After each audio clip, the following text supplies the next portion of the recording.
Hello, and welcome back to The Elder Rolls, where a bunch of online friends play a lovely little game of Elder Scrolls-based homebrewed Dungeons & Dragons. I am your host of the channel, Shade, also known as Plague Doctor Shade, and here with us, as usual, is a lovely, conniving, menacing, and totally not going to kill us later, Dungeon Master and co-host, Soul Angel. I've debated it, especially after killing Tagroth. We'll see. Terrifying. So anyway, moving on to the announcements. The first obvious one is that we are obviously missing two people. First of all, Nox will be joining us a little bit later in the session, between 30 minutes to an hour. We don't know yet, but relatively soon. Soul, would you just mention Wave? Because I don't remember everything you said about that. Wave is currently on a work trip and cannot join us, so is on a small temporary hiatus, I think somewhere between 3 weeks to 4 weeks or something like that. So for now, he is going to be static in the background, and one of these guys will be controlling his character. I'll leave it up to them to decide, but he will hopefully return before the end of campaign, which would be very good. Indeed. You can meet everybody. Indeed. But with that out of the way, let's get to our normal announcements as per usual. First of all, this is a reminder to the chat and people watching in the future that this is a mature D&D game and we are all above the age of 21. This game will include depictions of adult themes such as drug and alcohol use, sexual themes, psychological torments, gore, body horror, and much, much more. The DM will often, but not always, put up a warning before such events occur. Keep this in mind if you continue to watch. Second, this is a reminder to the chat and those watching in the future that the music used is merely an add-on and a supposition for the game, the players, the environment, etc. It is not the main focus. Of course, having an Elder Scrolls themed game, we're going to have Elder Scrolls based music by Bethesda Studios. But Soul, would you like to mention other game studios and other places where you have pulled music from for this game of yours? As you can hear right now, we do have some God of War and God of War Ragnarok music playing in the background. This is brought to you by Santa Monica Studios. It is a fantastic game. I do recommend you go check it out and give them your support because good games like that need support. We also have stuff, a couple songs from Destiny 2 by Bungie, and Elden Ring, as well as Bloodborne by From Software. We have a plethora of songs from Darkest Dungeon by Red Hook Studios. We have some stuff from Baldur's Gate 3 and Divinity Original Sin 2 by Larian Studios. And most importantly, we do have royalty-free stuff, of course, from YouTube that I pulled because they put it up there for tabletop play. And stuff from tabletopaudio.com, a wide range of very good music and ambient music, as well as combat music for your tabletop. If you're ever interested in using it for your tabletop, go check them out. And if you're really loving them, they do also have a Patreon, which allows you to have access to their music before it gets onto their site, tabletopaudio.com. Oblivion music.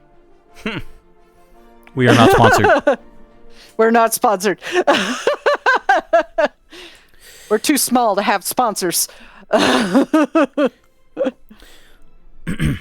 Third, and definitely not least, these little icons that you see, made by our lovely artist Nox, are icons that are possible to be seen due to a little add-on that is used with Discord, because we are all in a Discord server. And that Discord server is also the name of the very game system that our lovely Dungeon Master here is making that is based off of Elder Scrolls. Soul, would you like to talk about Esper real quick? Esper is a long-form tabletop RPG that heavily focuses around roleplay and social aspects of tabletop RPGs. Has a lot of mechanics based around that, but does have combat in it and is set up to include combat if that's what you want. It is a free-form, build your character how you want sort of system. Its combat is gridless, and the initiative is rolled on 2d20s. It has crafting systems. It has all sorts of fun stuff in it. And I am currently in the process of writing out the beta book.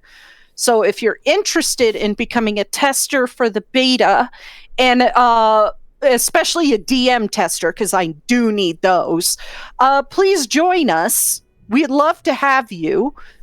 It would make me a very happy person. So please come hang out with us on the Esper Discord. You can find it in Twitch chat, pinned in Twitch chat. And if you're watching this on the VOD, you can find it down in the description. Shade.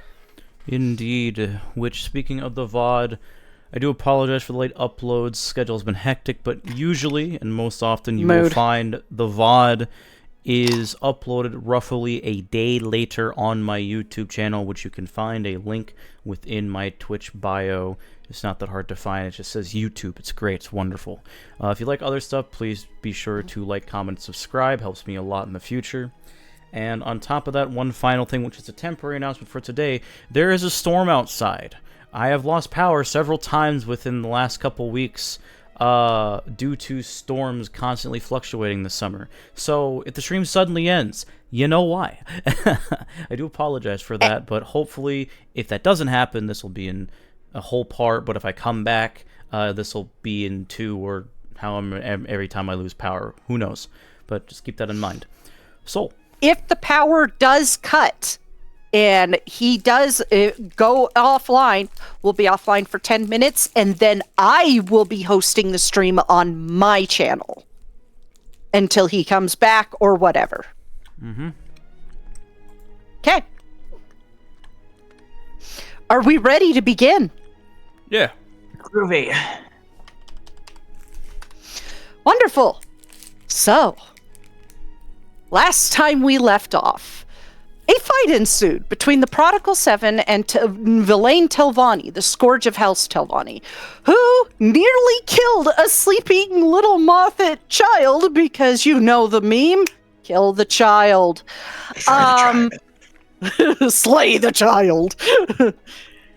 As the fight began, the party realized exactly what he was capable of: fast attacks and mind control. Vilain had successfully mind-controlled a few of the villagers and 2 members of the party, but these attempts were broken each time.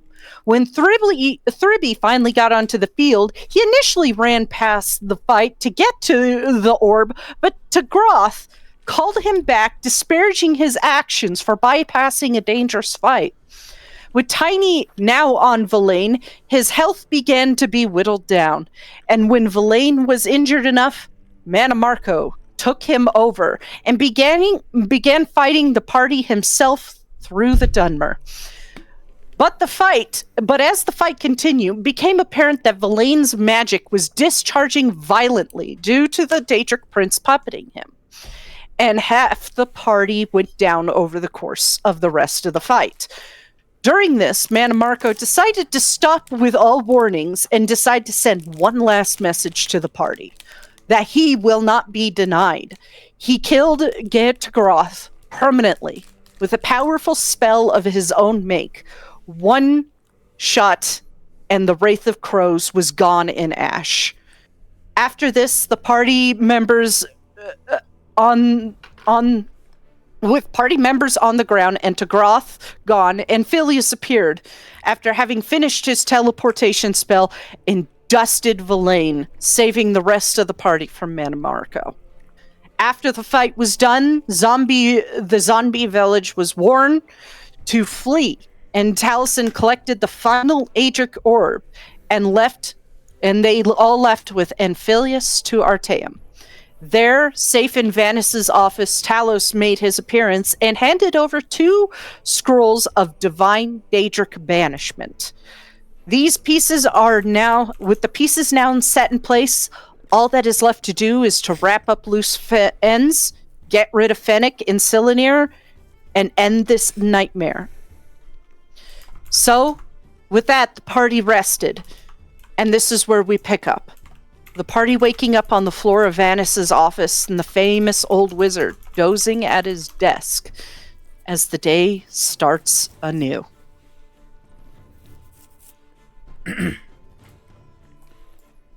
Hey, music change time. Boop. Let's go.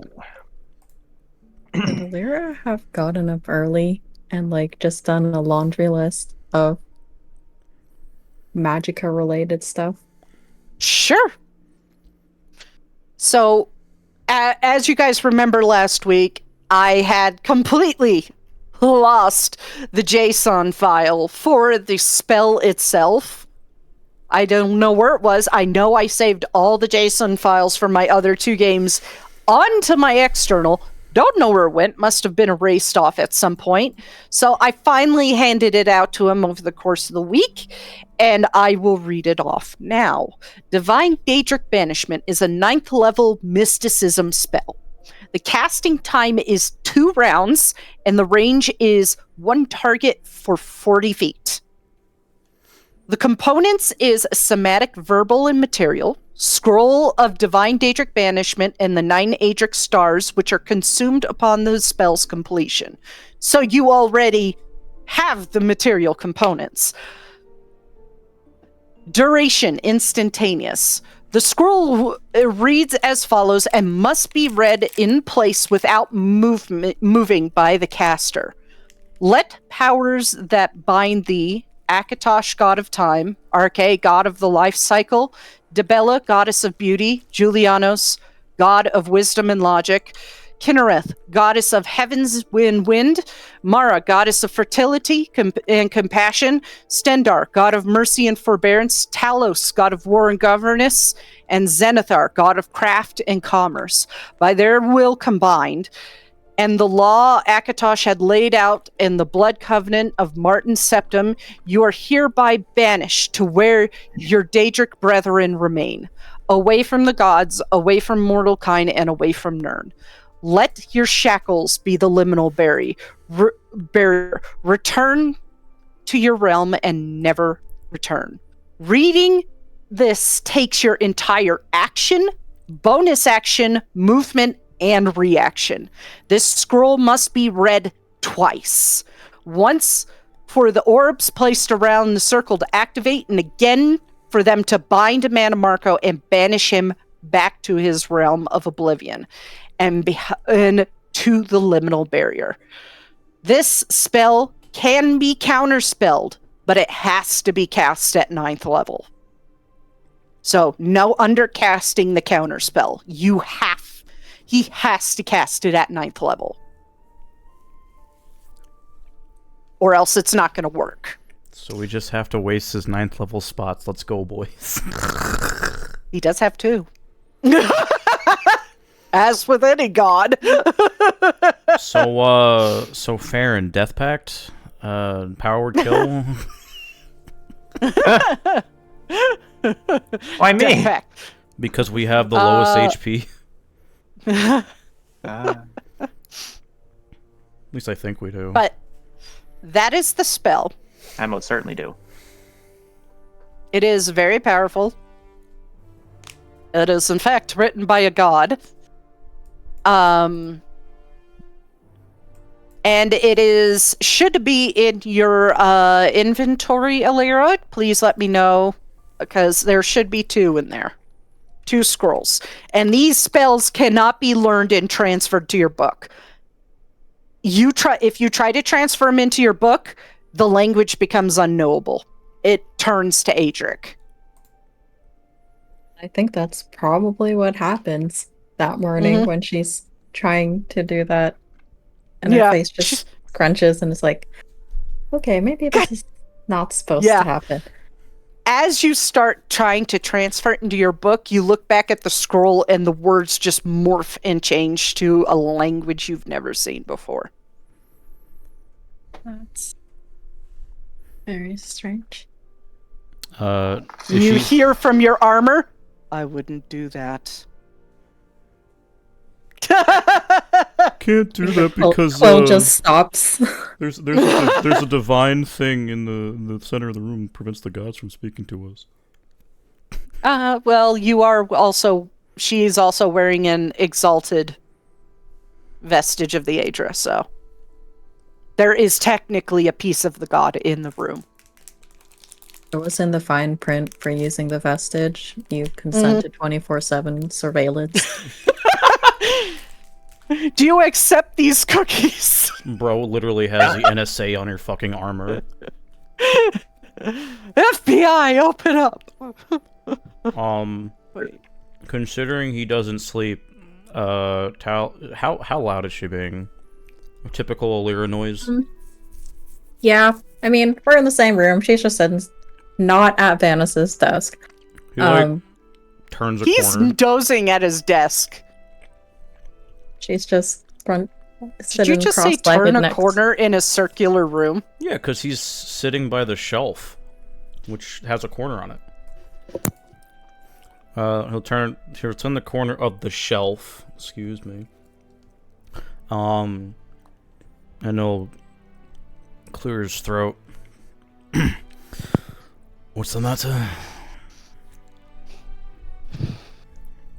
I was trying to copy the scroll that I was given yesterday, but according to Zenithar, it's not something for mortal knowledge. May I take a look? Yeah, she'll hand you one of the scrolls. I'll read it over. It looks like it's in common, right? In Tamrielic right now. And what was the issue you were having again? I started trying to read it. It was as though the words morphed themselves into a language that was beyond my comprehension. He runs his hand through his beard as you say this. If I were Then I heard a voice from my armor say that they would not recommend doing that. He raises a brow. Your god can speak to you in here. She just scratches her head on the side. It appears so. There must be some sort of bypass. Just like taps her armor. He looks at it. Lol. Can you not hear your prince in here? Nope. No. Ah. Considering we're fighting a Daedric prince, I wouldn't be surprised that it's specifically tuned to keep out Daedric prince interference. Unfortunate for me, but it is what it is.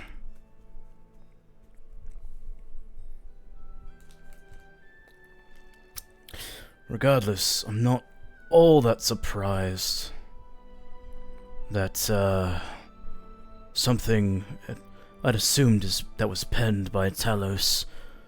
He doesn't want written down inside of a mortal book. It's essentially a divine... Talos said it wasn't penned by him, it was penned by Julianos. Change that to Julianos, because Talos will remember that. I did not. Considering that Julianos penned it himself, I wouldn't be surprised that the gods don't want their writings in mortal hands. Best use those carefully, then. You know, some things are meant to be beyond mortal understanding, and I, for one, will respect that.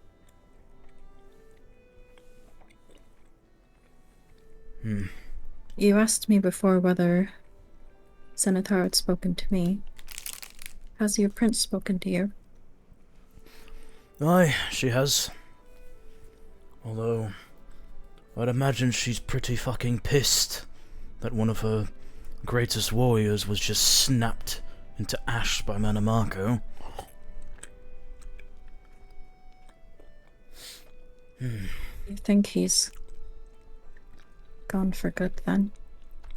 He He won't nods. reappear in the Everglow?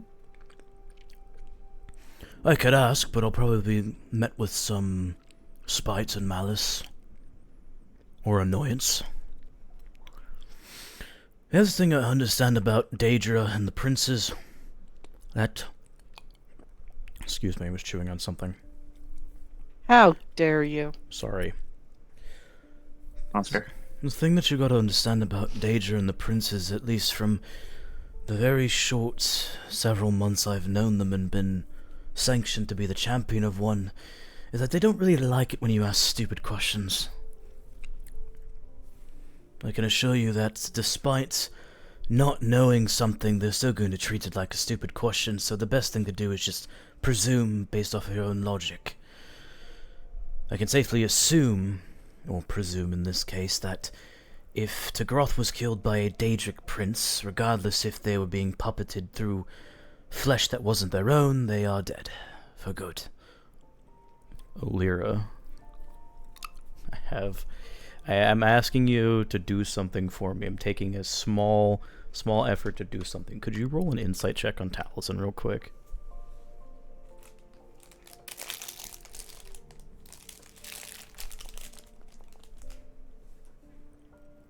I think that's good enough, because he's not...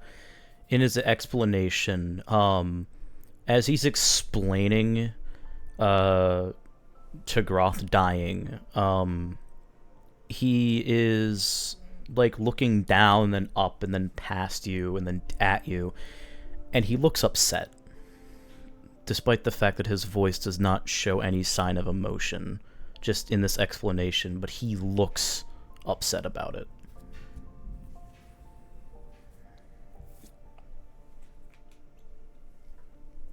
She'd put down her Quillen book and put a hand on your arm and say,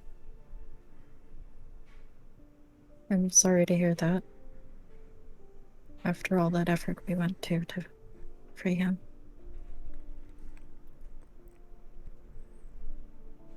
He looks like he's about to say something, and he frowns. And then he puts his hand over yours. I appreciate the sympathy. As soon as I get one thing back, I lose it instantaneously. It's a pattern I've noticed.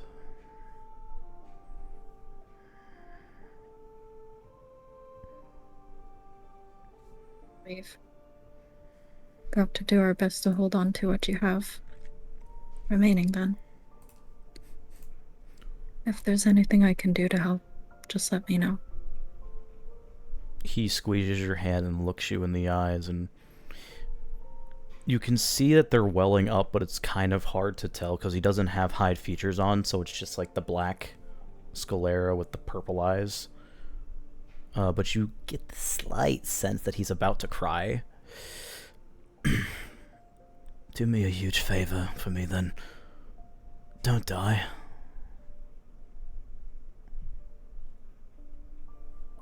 She inhales deeply at that. I'll do my best not to. With a bit of a laugh. I suppose we have to make our best effort for all of us in that regard. Aye.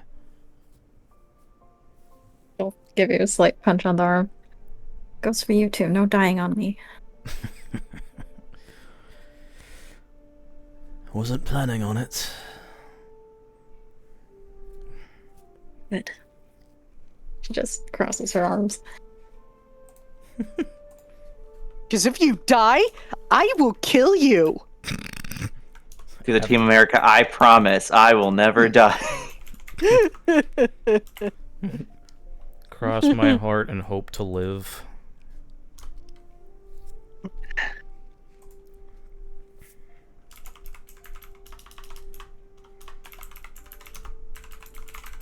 She'll sigh and look back down to her work.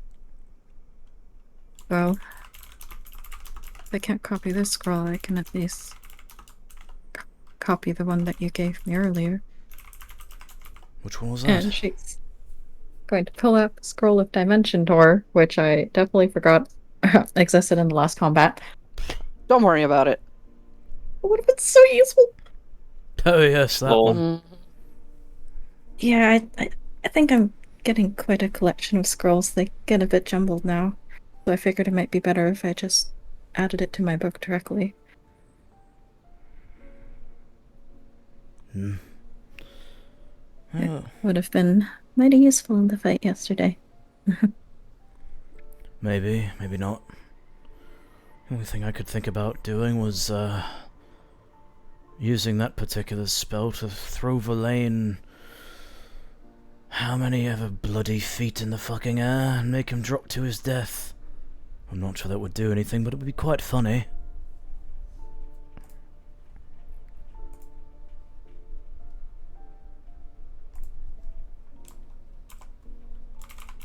That spell that my ancestor penned.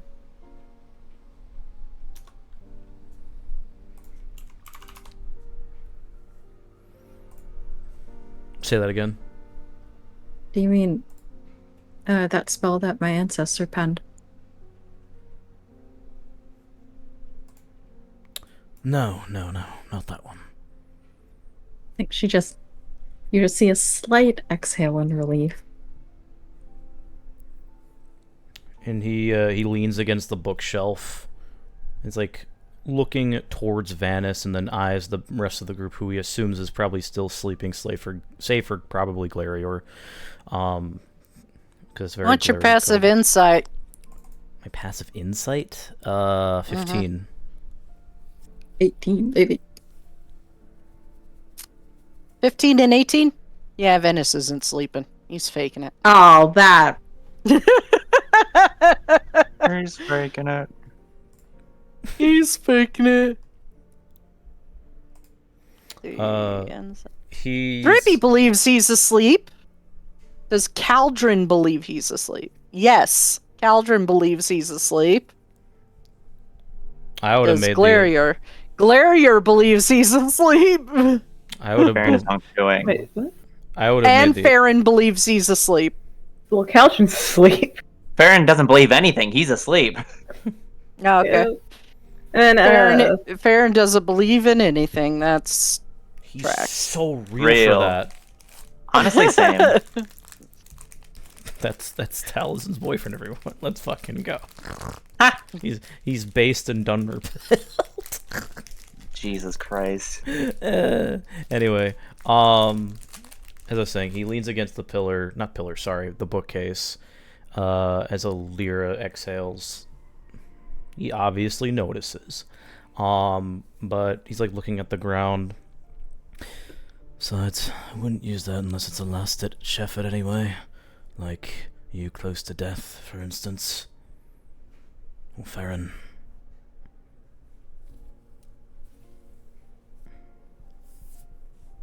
Well, let myself get to that point then. She says, even though she literally went unconscious yesterday. It's fine. It's fine. Now y'all know how it feels. I'm the person that went It's down fine. the most in this campaign. What do you mean? So close to doing it too. What? Who said that? I don't know. This is Who weird. the fuck is I don't know that? where that come from. Don't know where that came from. I would also like to note as well, that Alir might notice this, because I made a rule for myself for Taliesin. Every time he goes down, he gets a new scar. He has in typical fashion with many of my characters, he has a vertical slash mark down his right eye. Jeez Louise. Yeesh. It still looks Is fresh, he blind in that eye? but no. Because this man knows how to block. Tagroth taught him. It's just Verlaine's an asshole. Clearly not good enough at blocking. Oh! What? You tried blocking 4 attacks in rapid succession, soul. I mean, I could. I'm the godhead of this campaign. I could block Villain. I'm Such in the shaking you by the developer. shoulders. Insta-kill code. /kill command. / No, kill no. command. It's tilt key, click, and then kill, enter. Fucking rude. But no, I think it looks fresh, so it's like still kind of like, you know, raw. Yeah. Seeing that her eyes would narrow, she'd like get a bit closer. There's this wound on your face. If I'd known about it yesterday, I would have attended to it. What wound? And she will look for anything that looks like a mirror in this office. Here's a mirror. It's over on Vanis's desk. Oh. God damn. Like, it's like damn. their eyes like go and spot the mirror at the same time, I'd imagine. I know this is about the time you see he is not actually asleep, he's faking it. You don't think he would mind? Vanis, do you mind? No, go ahead. Your conversation has been quite enjoyable. Hmm.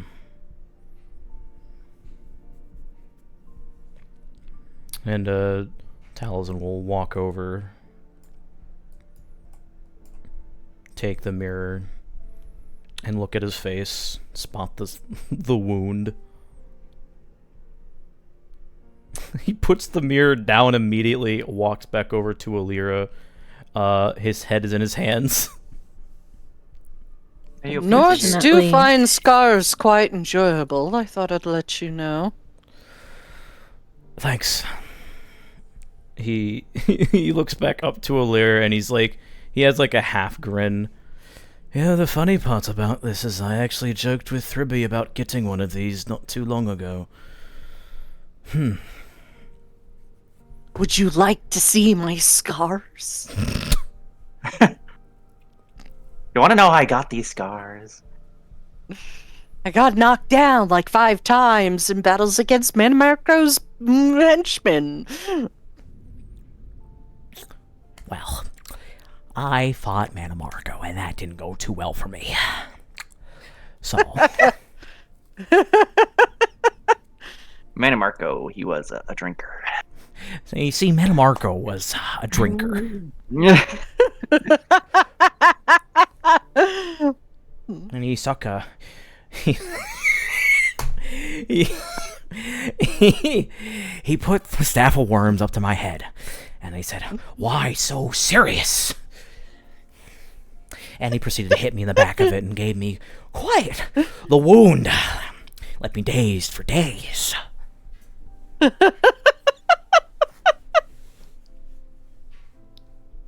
This is why Taliesin was low-key destined for the Shivering Isles. Anyway. He, Well, luckily it's ran by a former prophesied, so... Luckily, he's probably can't remember who they are. Luckily, he's not going there anyway, apparently. Yeah. But there's like a half, like, sad look in his eye. What a shame. I thought my mug couldn't get any more heroic. Very heavy sarcasm. Vanis just stares at you with like this giant webbed scar across his face. He looks at Vanis and instantly smiles. I first thought it was like webbed feet. No, he doesn't have webbed feet. It's very charming, right, Master? Don't get yourself wrong. Manmarco gave it to me during his experiments. Oh, well. Like I said, very charming look indeed. Very heroic. He just stares flatly at you. Turns back to Alira. You can see through that eye. You're not noticing any weirdness.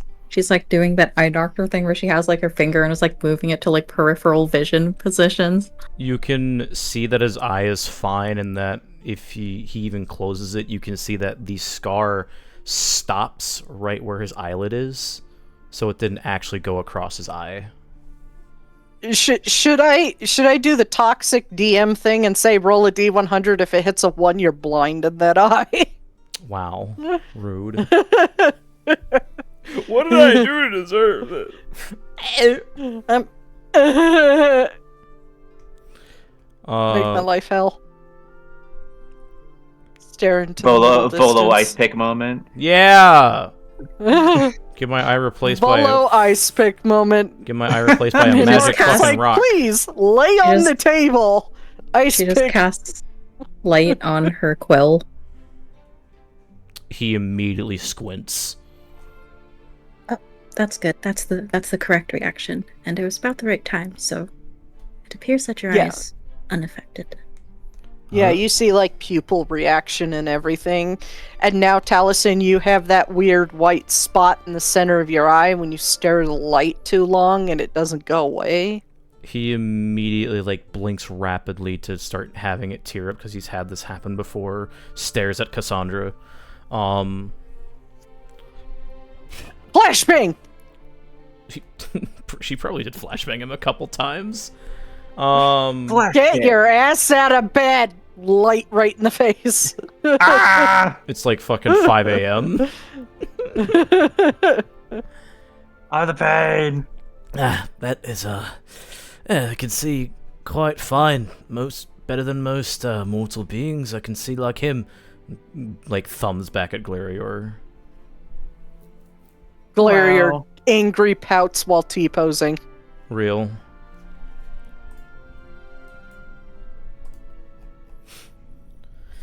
Well, I'm glad that the deep wasn't enough. The deep, holy cannoli. The wound wasn't deep enough to affect her eye. Thank the divines.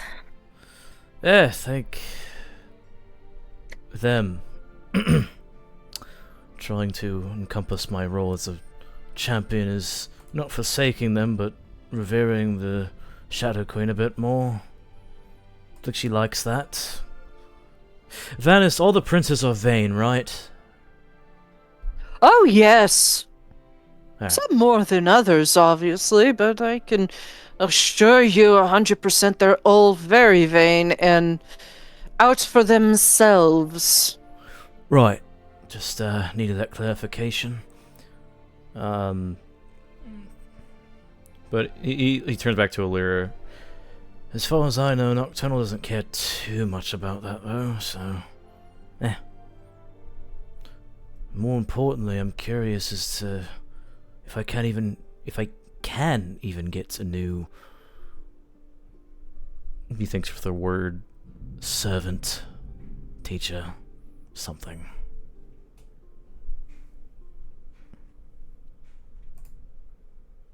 Well, I would say you could try asking, but based on what you just said about the princess, I'll leave that risk up to you. He shrugs. I mean, the least that they can do is replace my fucking bird, so... Where is my bird? I want my board. I want my bird. I miss my bird. Your bird is dead. I know! It ran into the window that was Manamarco.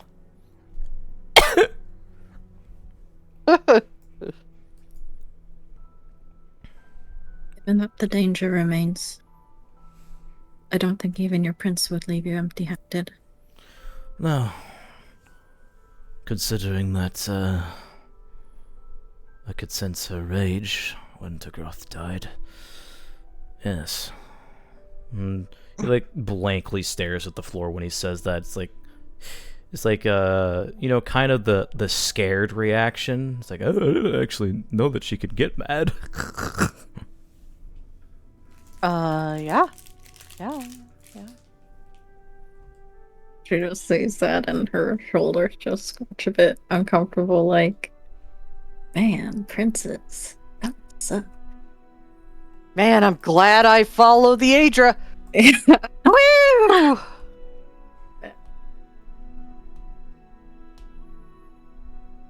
Yeah, but I think she would kind of cough a bit to try to cut your line of thought and say, I was thinking though, should we check with the Telvanis on that item we asked them about? Well, we left the message we left with the person from House Redoran. He reaches into his pocket and pulls out the stone. I can, but yes, probably I'll try talking to them first. It won't work in here. I know. He turns back to Lyra. As I was going to say, I can check in with them when I leave this room, because, well, I've been thinking about that all night. I think they would like to know that Verlaine doesn't pose a threat to the house anymore, and perhaps they might be able to aid us a bit more in that regard. He nods. Based on his mastery of mind-altering enchantments. Aye. Hopefully they know how to prevent that sort of thing. No law should. At least that's what we were told.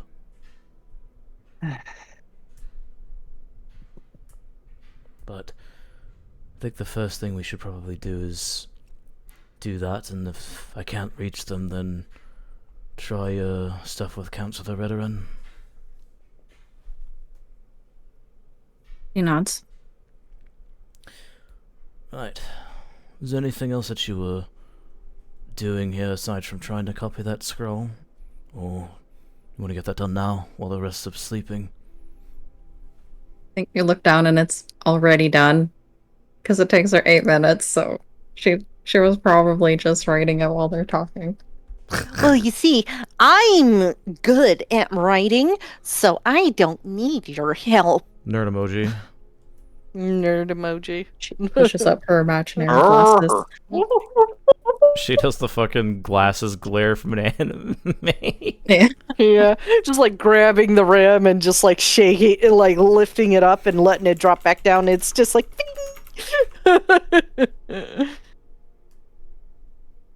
where did those come from? How did you do that?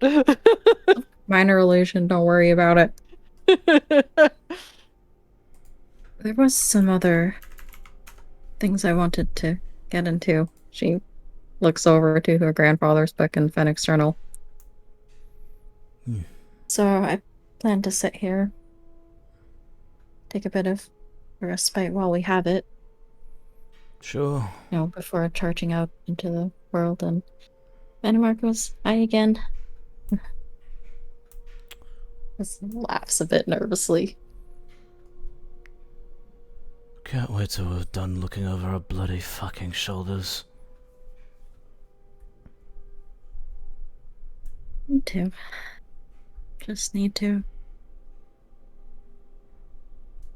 find him to his plane. Enact the will of the gods. No pressure. Shouldn't be too hard. Yeah, you just gotta trap a Daedric prince in a circle of orbs. And then say a thing twice. Looks over at the something colored haired lady in the corner. Green. The green haired lady in the corner. I totally didn't write it. Thanks God. Oh, I gotta turn off noise suppression so you can hear me sip my tea.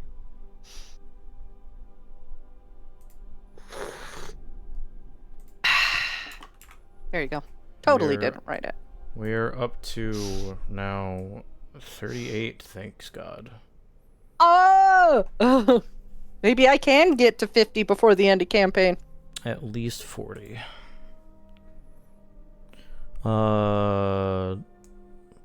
Taliesin will nod to her. Oh, do you want to do that now or after we... or before we talk to the... try to talk to the Talvonis? I'm to do that now if I can. By the way, just want you to know, I burned my tongue for a bit. I'm very You're proud welcome. of you. It was worth it for the bit. A worthy sacrifice. Something artist pain. Mm-hmm. And you see a magic swirl around her hands as she casts skill empowerment to increase the likelihood that she can unlock this dang thing. She's so real for that. Okay. On Grandpa's grimoire? Yeah. Okay. Okay, so this is the final level, and I previously told you the DC was 25 to get the final lock. Mm-hmm. Oh, I did the wrong one. Sorry, it has to be arcane. Arcana. Okay, and then an extra +5. So she literally has to roll a 5 or higher. I believe. Statistically. With your luck? Oh my god! Oh. Yeah, rolling over 10 is good for her for this. We take it. Let's fucking We'll take go. it. So, I still have this in my files. I haven't, made it like a thing yet because I didn't expect it to till your proficiency ups to 6. So, I will tell you part of what it does. I want some of it to be a surprise for when I do transfer the item over, and that will take me a bit of time to set up and get working proper. But one of the things that you could benefit from now is your spellcasting modifier increases by 1. In your wisdom, when you roll wisdom saves and wisdom checks, just straight wisdom checks, not the skills checks, are always minimum 10. Ooh. So you cannot roll lower than a 10 on your wisdom saves and your wisdom check.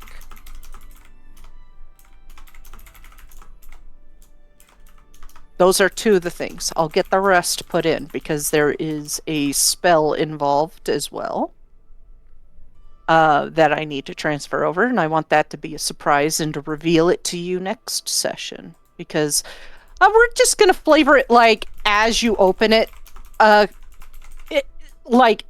It flares with light and it hits you in the eyes for a moment, but it doesn't hurt, doesn't blind you, nothing. And you slowly start feeling some slight changes. And you do hear your grandfather's voice saying, "Well done. I knew you had it in you."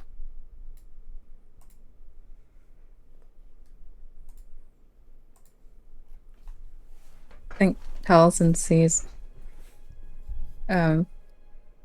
And this is coming out of the book, so Taliesin hears his voice too. Dang. Mm-hmm. So that's what It's like a magically pre-recorded message. I think you just see a look of surprise on her face when the light initially pours out, but then hearing his voice, you just see tears start to fall. She just clutches with her at her chest. Tal will put an arm around her. You finally did it, Dove. Well done.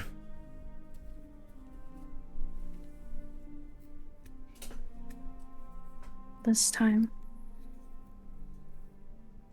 This was his wish for me after all. If only he was here to be able to see it.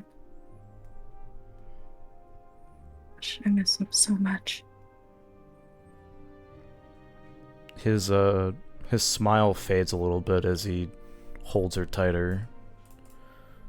He's smiling down from Aetherius there.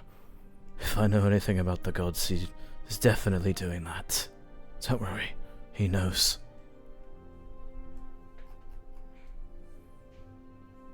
I need to pull something up here real quick. She just sniffs a bit and wipes the tears off of her face. Yeah, you're right.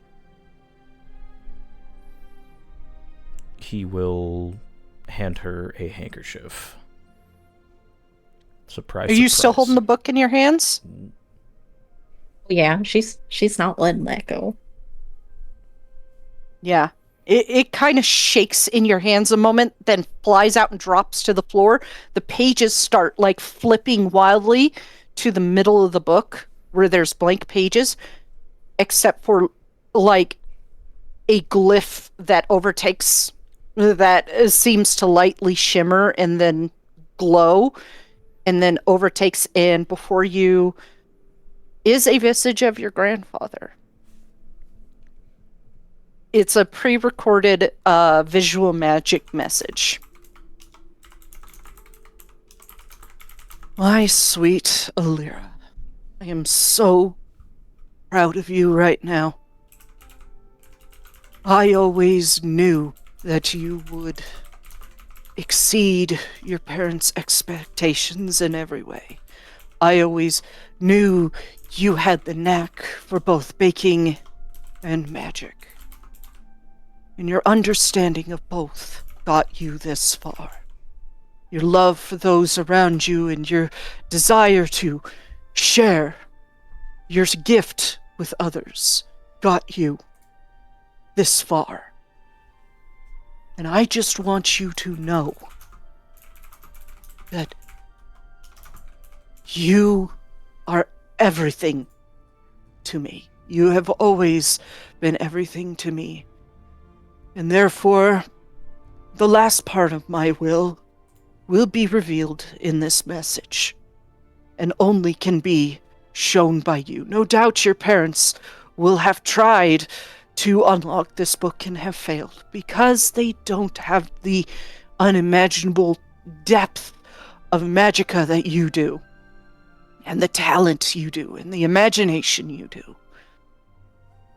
My dear Lyra, I leave you my bakery and everything within it. Take good care of it. Share its gift to the world. Share our family's love for baked goods and Xanathar with the world. And always remember that even when I'm gone, I am always watching. And I am so very proud of you in every decision you make. And then the magic fizzles and fades out. Cascade of magicka sparks it in the book. I did not get a picture for him because I wanted you to picture his face. Not me. Okay? Yeah. I wanted it to be personal for you. Did I make you cry again? I was about to say, she had just wiped her face, but like, that handkerchief is probably soaked at this point. Talon It's just, you've seen her cry, but she's just like ugly crying now. Snot bubbles running down the face, tears everywhere. Talon casts prestidigitation on the handkerchief and just gently brushes her hair. It's alright. You get to live out that dream of, continuing his legacy, eh? Just like you wanted. It just nods. Almost level 17, and they finally get a Lyra backstory. About goddamn time. Wait, that exists? That's wild. I told you, I don't push you toward it. It's woven into the story, and you gotta do things on your own, you know?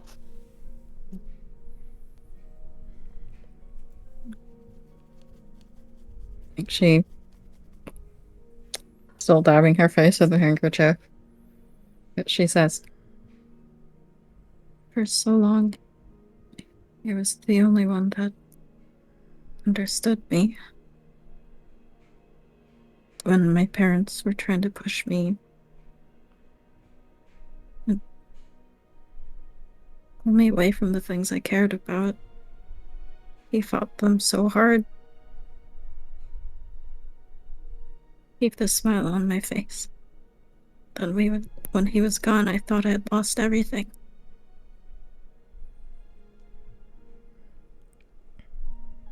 And it really wasn't until I met you all." She looks around the room at the sleeping people, minus Galeria T-posing. Static coming out of his mouth, head spinning in circles, and basically being Exorcist girl. Blair Witch moment. Yep. No.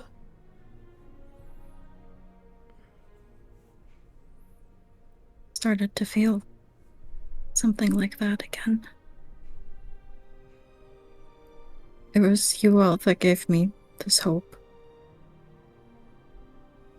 That I could be more than what I thought, what my parents thought. Now to hear him after all this time.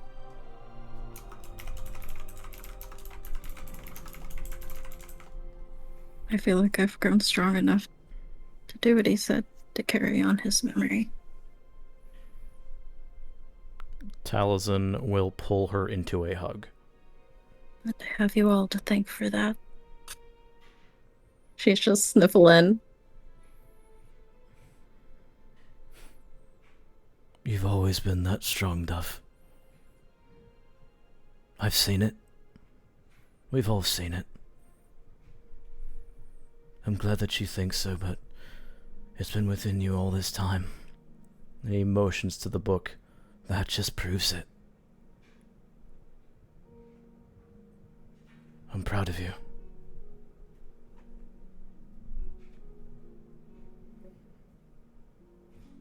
Okay. Nods and picks up the book again, bear hugging it.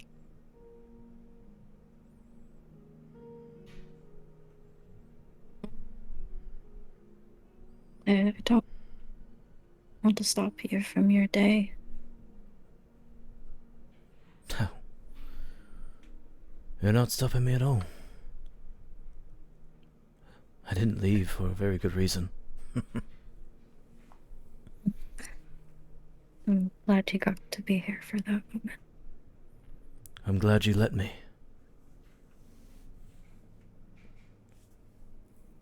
I wouldn't have been here if you hadn't unlocked that first rune. He Then he holds up his hands. I also relocked it, so I'm not that great. I was gonna forget that happened, but there was a lot going on in Oblivion. A little much going on in Oblivion. Just a little much. Also, would you like the name of this and level of the spell? Tease you Oh my with gosh, sure. It's called Delight to the Senses, and it's an 8th level illusion spell. That's why I was like, I wasn't expecting this early. It's an 8th level spell.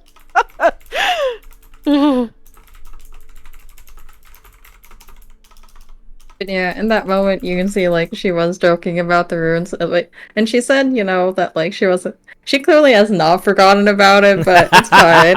It's fine, totally. As he's like wiping away a stray tear from your face, he grins. I see that you've picked up some of my spites. It tells you've been hanging around me too long. She just laughed. I will say that it's done me much more good than harm. So I'm very grateful that I met you, Taliesin. The feeling is mutual, Alira. Truly. Now then, I think we have some Dunma to contact. I would like to know what you think delight to the senses is. There's so many ways it could go.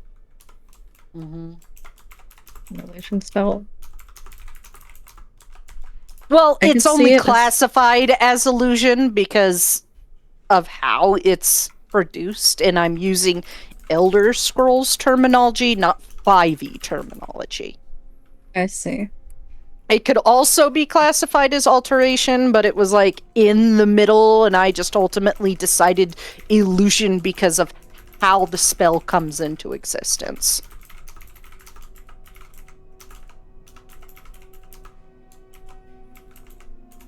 I could see it as like amping up, like that fresh baked smell. That is a small piece of it. But what do you think the meat and bones is? That is a good question.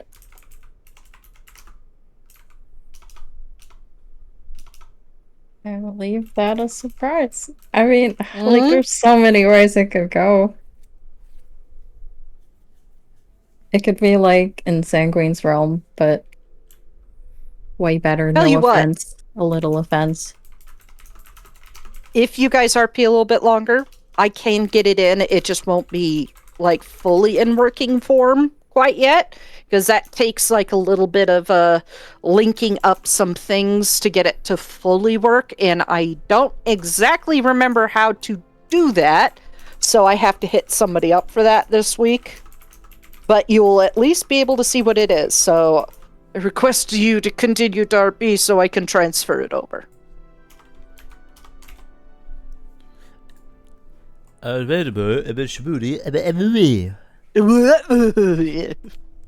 Start speaking Simlish.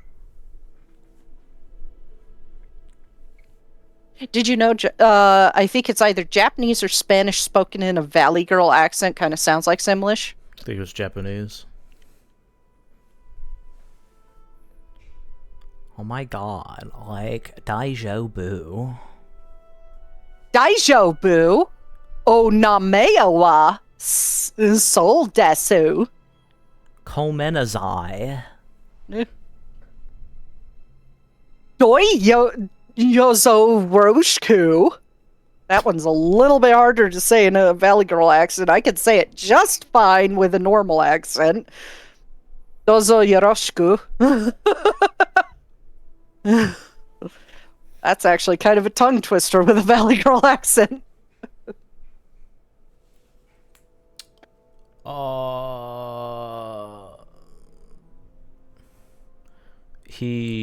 He motions to the portal so they can go talk to the Dunmer, but he does turn around.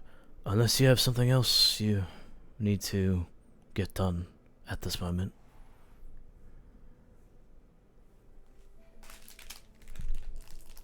He looks over at Fennec's journal and looks back at her grandpa's book and says, maybe Let's not not today." ruin the mood. Yeah, exactly. She's like, not today. Nah, man.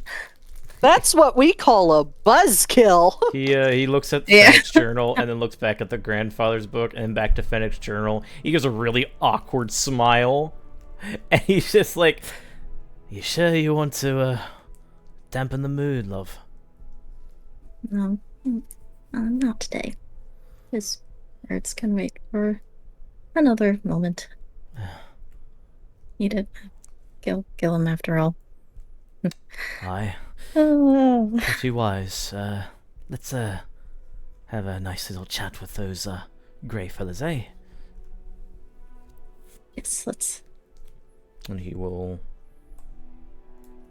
guide her until she's like not in her feelings anymore to the portal. Okay. You pop down the portal. throw you guys back over to the Tamriel map. Suddenly floating over Nern. You just suddenly appear floating in midair, like about 3 miles up. You know, like how Meridia holds you above Mount Kilcreath, and just you'd fall straight into the ground. Oh my god. Yeah. What are we doing? Where are we? On Artaeum. Where else do you think you are? Well, as long as we're not floating above Tamriel. Well, Artaeum's on Tamriel, so... Yes. As long as we're not floating above it. Yeah. Taliesin is going to reach into the bag, and he's going to briefly look at his sword, and he's like, yeah, that's later. And then he'll start to speak into Do I have to tell Mom I accidentally broke the neighbor's window? And then he'll speak into the sending stone that Ndasi gave him. Hello, Ndasi, are you alive? You around? I am. Right, good. Finally good to hear from you, friend. Several things have transpired that I think you might want to know about, and Taliesin will regale them with the events that they have gone through since they last spoke to Ndasi, or since he last spoke to Ndasi on the Sending Stone. And this will finish up with getting the rest of the orbs, and the death of Villain. There is silence for a long minute, and then... I think we should talk in person about this. After all, he was still my brother. Of course, but since he was also an anchorite, as quick as possible, if you can have Neloth transport you to Artaeum, that's probably the safest place. I will do that. You basically just texted him his brother is dead. Hey man, how else is it gonna know? Hey! Your bro is dead, you good? Smiley winky face. He would send a sobbing emoji, excuse me.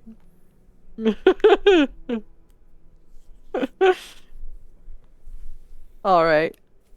It will take a few minutes. We're in the middle of something, but we'll be there shortly. Very well, And take your time. Goes quiet. After he finishes that, he'll turn to Alira. Oh, good news. He picked up, which is great. Mixed news. He's coming to Artaeum, but with Neloth, so be prepared for that.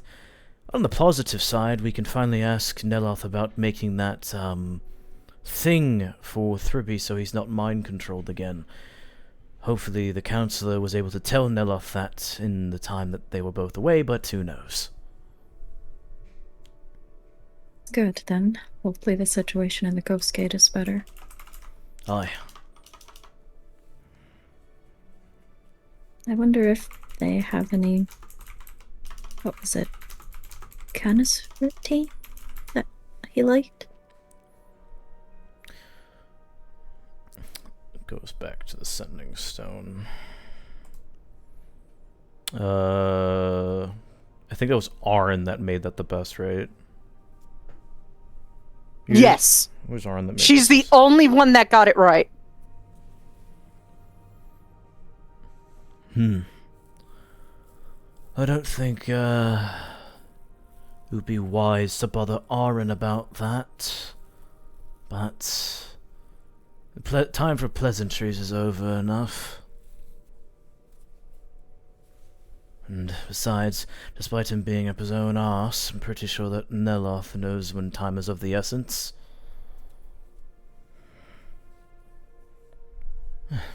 Lady Luck, even Devaith knows that. Fair.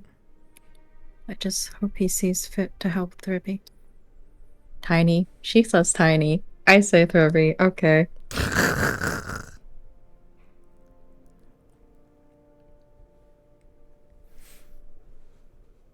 Okay. Yeah, Tiny's just standing there, menacingly. You mean sleeping menacingly? Yeah, that one. He looks I was so making a peaceful when reference, okay? he sleeps. It could pick camera pans to him, and you hear the hardest metal in the background as he has angry face while sleeping.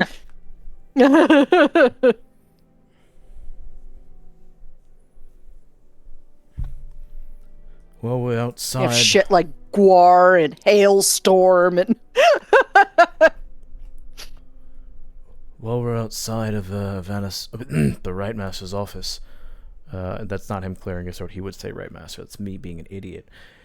Well, we're outside the Right Master's office. Do we need to contact anyone else? I think so. I already informed Feldrin of the events last night. All right.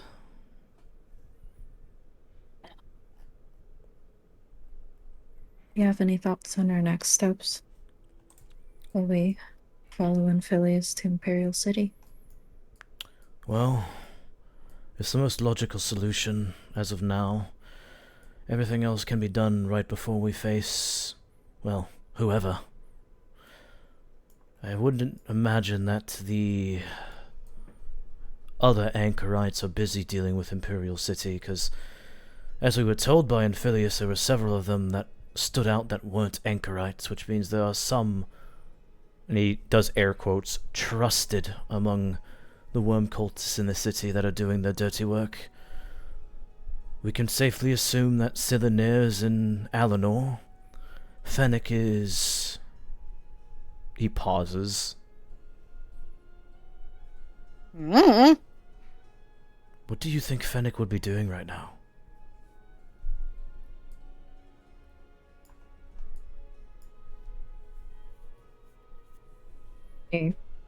Her shoulders scrunch up uncomfortably.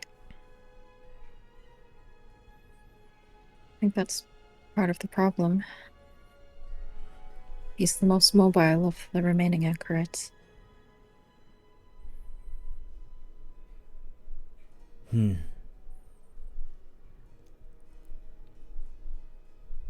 he's Possible he could be helping with the tower plot. Now that the orbs are all secured, they might try to speed up their plan. He nods. He may be going after the shards of that staff. He snaps his fingers and nods. That's right. A staff of towers. If I had to take a gander at what he might do, it might be related to Grotwood.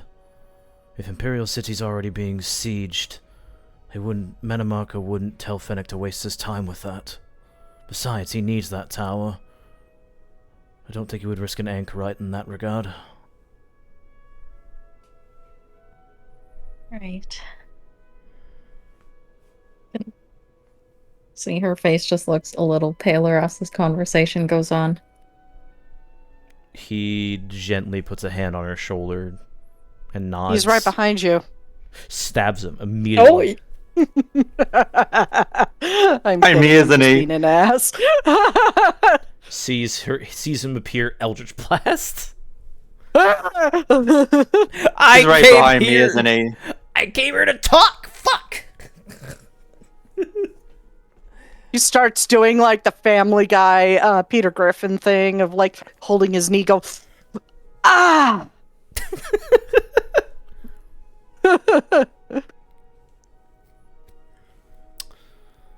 And that leaves Manamarco to plot and scheme and try to find us like the spiteful bastard he is.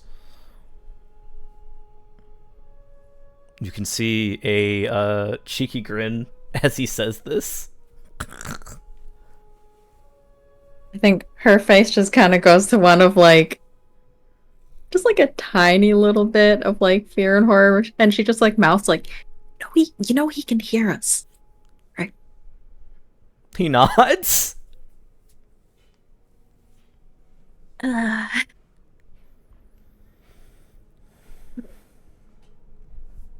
We will come after in due time, but please don't smite us?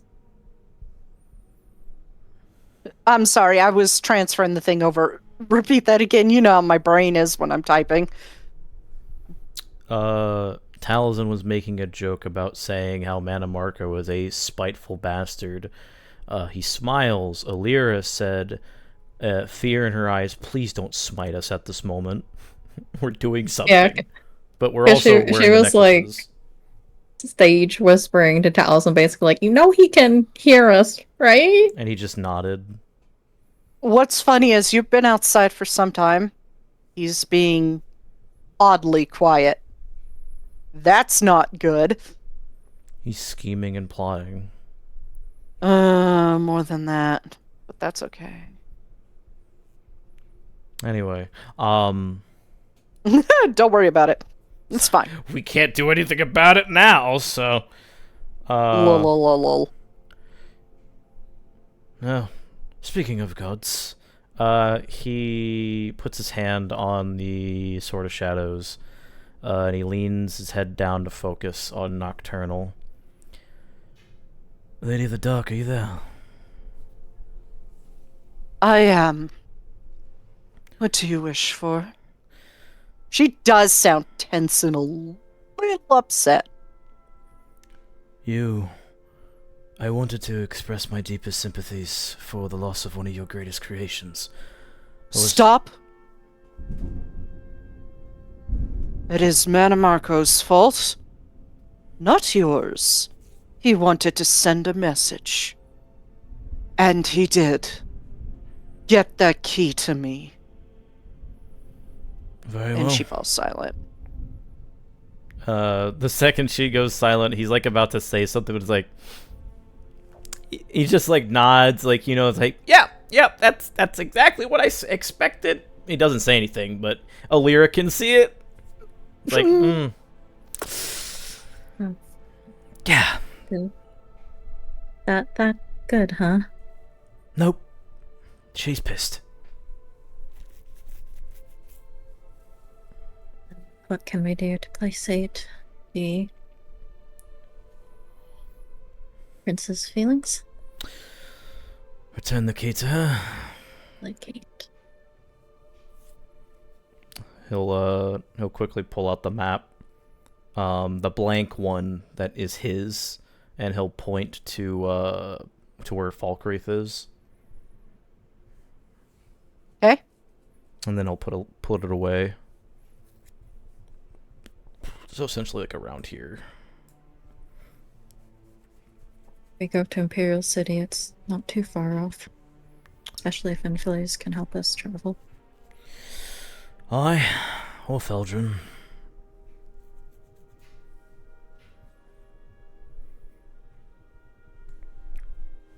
As long as I can get to her place of worship, should be fine. I'm just curious if I'm actually going to get a teacher again. Who knows, maybe she'll teach me something. He's like it's a very like double-edged word. It's like there's hope, but it's like, it's not gonna happen.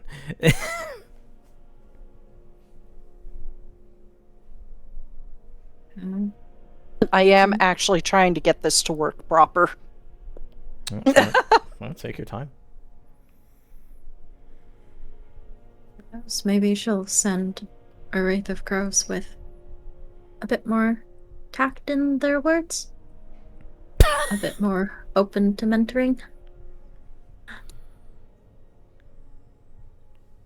Well, another thing I hate to break to you, Alira, but despite my grievances with Glarior, he was right about Daedra.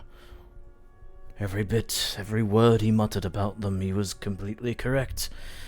And I still follow that. Daedra tact with their words, willing to teach. Much like the princes, they'd rather be left alone. Fulfilling their own vices. It'd be rather humorous now that I think about it. Is that? So you know how, when Daedra are not obviously killed by a Daedric prince, and in theory their quote-unquote soul returns back to their plane of oblivion. She nods. Do you think Wilhelmaeus is back in the Evergloam? Her eyes widen at the thought. Well, based on what you said, there's a good chance that he could very well be there. Because the Master dies, the Daedra disappears regardless. And usually that means they are shunted back to whence they came from. But as we both know, despite his ungodly fucking appearance, he is still a Wraith of Crows. Do you think? If he's still tied to her, then that very well may be the case. I suppose he might be facing Nocturnal's wrath then. Oh, no doubt about that. Hey. I think I have it done. I think. I'm not quite sure I got the formula correct. We'll figure it out. I had to go onto the Foundry VTT roll formulas thing, but I think I have it done. I am going to show it to players now. Pog?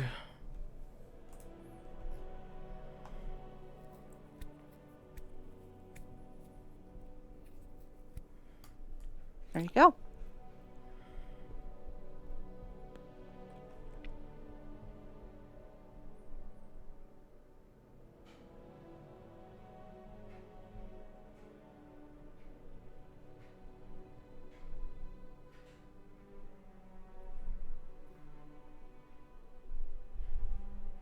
You smell faintly of chocolate and whipped cream.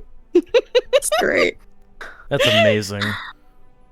It is a better Heroes Feast. I was just about to say. Wow! It's Oh just my Heroes gosh! Feast. Wait, no. But that spell ID I just sent you is like a baby version of this, like a little bit. Yeah. Heroes Feast. Oh my gosh, that's funny. Can you see why I was like delayed in responding and really fucking vague about it? Oh my gosh.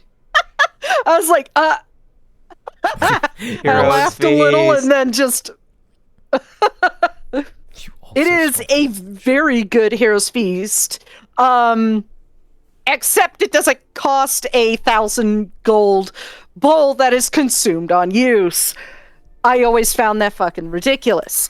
Yeah. 10 pound, but it does require components that is consumed on use. A 10-pound bag of flour, 5 ounces of yeast, 2 pounds of butter, 2 pounds of sugar, and a pinch of cinnamon and cardamom to be consumed on casting.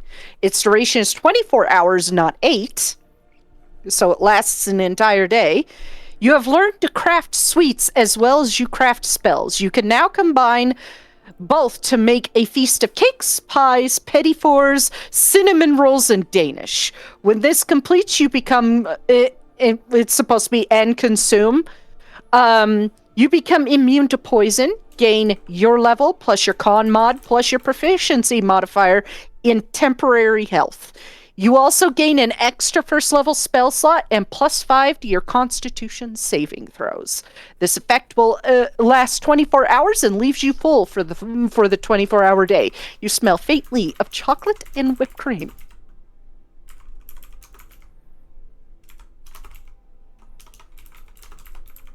It is a much better Heroes Feast.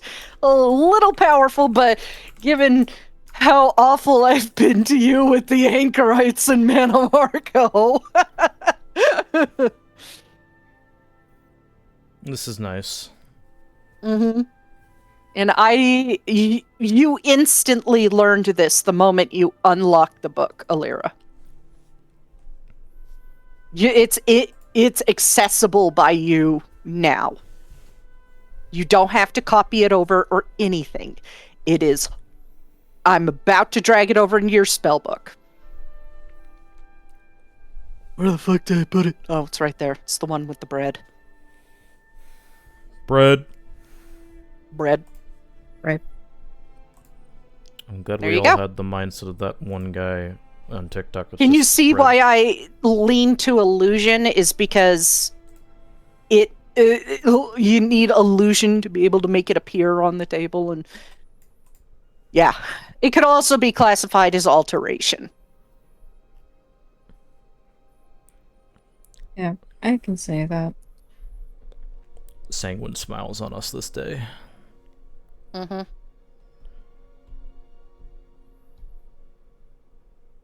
Sanguine from a distance. Oh, fuck!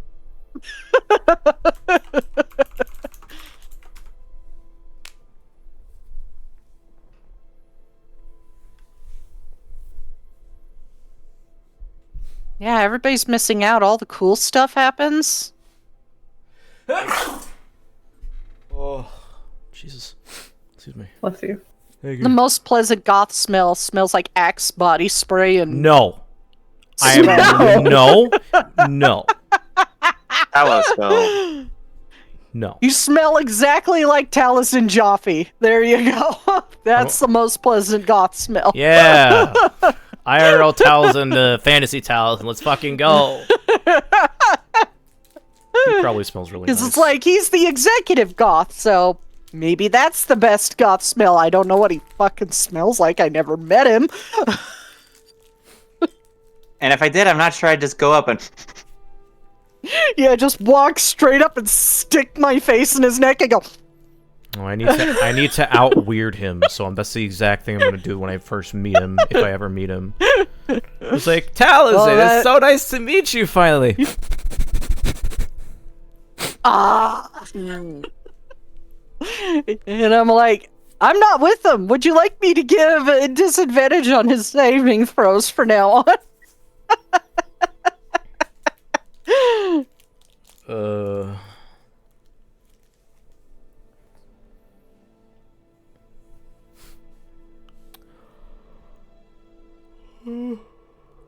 Trying to remember where we were at. All right, Wilhelmaeus. Yes, Wilhelmaeus. Yeah. Sorry for interrupting. You're the DM, it's No allowed. problem. But yes, he like runs his hand through his beard. You don't think she would give me to him as a punishment for him, right? Be hilarious, though. Well, I'd give it a 50-50. He shrugs. Most of the princes have their own sense of humor. Well, this is, of course, going off of the fact that it's an assumption that he's back in the Everglow, which, I don't know. But it just makes sense if he was. If not, he's on the Necromancer's Moon with Falnir, suffering through, failing Mana Marco, which I'm sure isn't pleasant. Yeah, I don't want to think about what happens to them. He frowns a bit. Now, I know at least one that doesn't deserve it.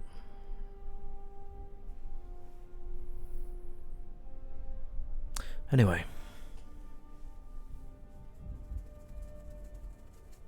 I'm trying to think what else we need to, So you have a couple options for what you can do today. If we want to keep away from combat and keep it chill, you can go for the Alakir Desert, because that is purely a cauldron thing there. Mm-hmm. Yeah. Or you could go and return the key. That is also a no combat thing there. I appreciate the assurance that there's no combat between those two. No, but you're going to have to go through the puzzle. Cauldrons. Yeah, let's give him something know. to do. You gotta give him something to do, make him do some roles. It's like, I know it's theater of the mind, but I'm gonna make him do roles because we got to keep him we got to keep him stimulated somehow, other than with Glarior. Jingles the keys in front of Caldron. Jingle, pay attention. Jingle, jingle, jingle. Just the Markiplier. Jingle, jingle, jingle. Yeah. Jingle, jingle, jingle. That's fucking Akatosh guiding Caldron through the puzzle. Now you need to go to the temple. Jingle, jingle, jingle. It's in the... No, pay attention. Jingle, jingle, jingle. It's in the Alikir Desert. See, I got keys. Jingle, jingle, jingle. Look, little fish, dude. Jingle, jingle, jingle. You gotta go to my little temple in the Alikir. Wait. Jingle, jingle, jingle. There you go. Follow the keys. Gotta love that. That's like one of my favorite Markiplier bits. Taliesin would look to Alira after thinking on Villimaeus. Then he has a thought. As much as it would be wise to secure the Imperial City as quickly as possible, do you think maybe it would be better for us to be at full power before we head there? And not within the sight of losing more artifacts from enemies? He's you can see his eyebrows scrunching like he's deep in thought about it. Like he's in a tactician mode that you've only seen him do a few times before. He's copying Talison's expression.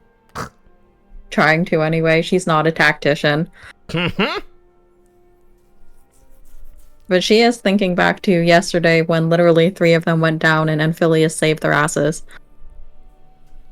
And she's like, yeah, maybe I think that's a good idea.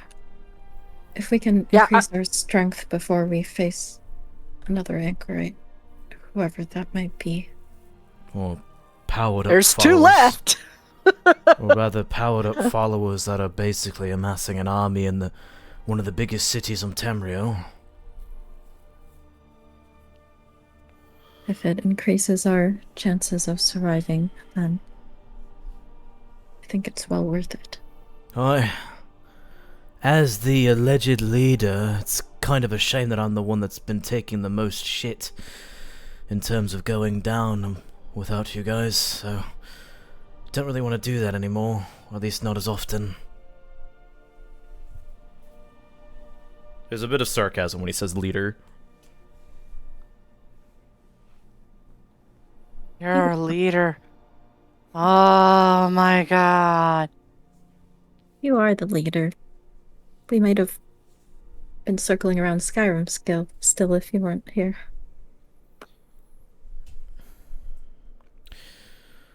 Well, I appreciate you putting your faith in me. At least most of you do.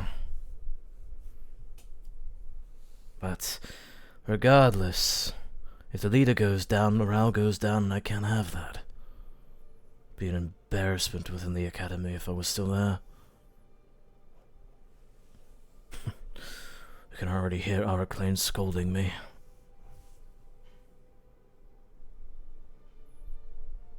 May be true, but where are your friends to? Just please don't bottle up anything to yourself if you need an air. This weight is too heavy for even our shoulders, but all we can do is the best in this situation. He nods. Well, there's no need to be overbearing and within one day. Can be spread out within some time.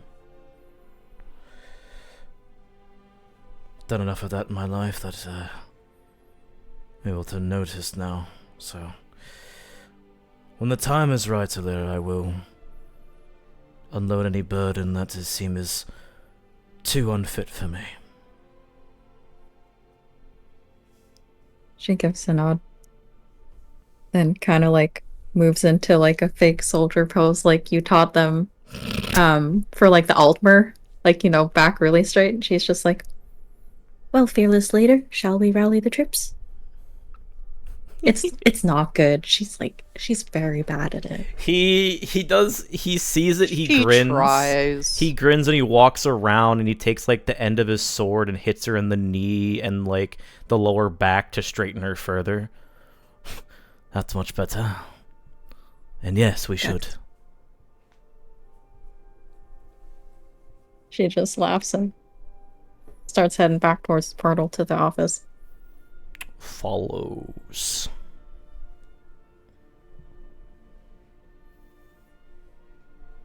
Okay. You head back up to the office, and everybody is slowly waking up.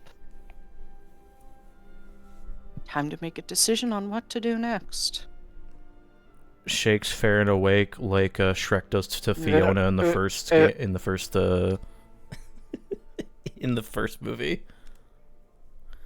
Wake up! That's What? abuse.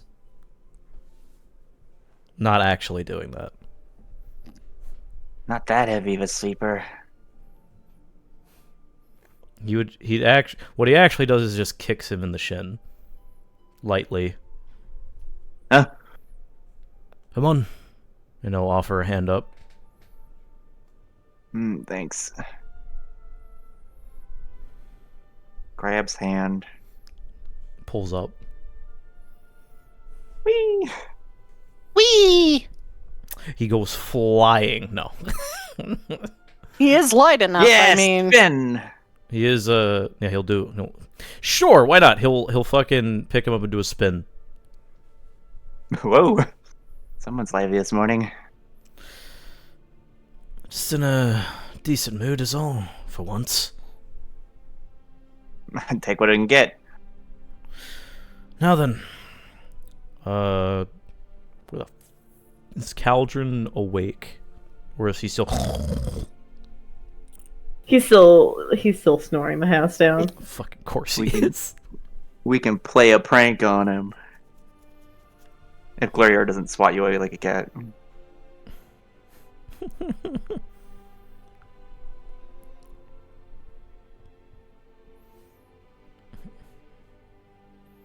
We could have a Lear distract Glario.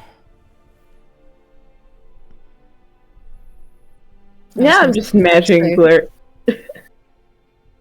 For the purpose, he might have wandered off TBH. That's a very Galarian thing to do. That is a very Glario thing to do. Have you ever had a cat like fall asleep across your face? Yeah.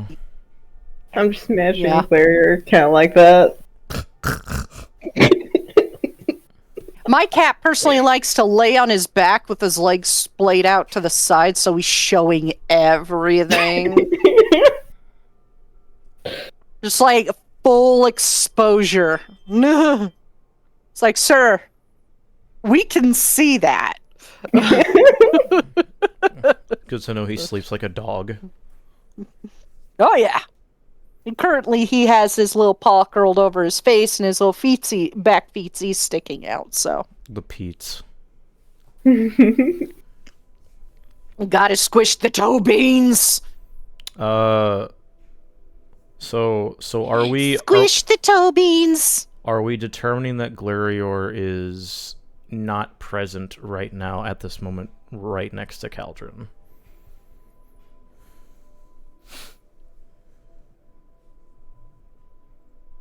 It's a very important question. I'm leaving that up to Caldron. Yeah. Cool.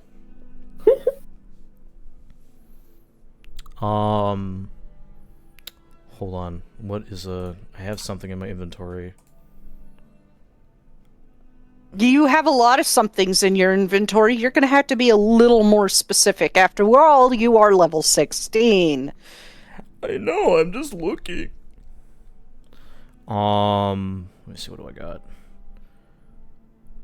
That's in the bag of holding. That's also in the bag of holding. Okay. This is a stupid question.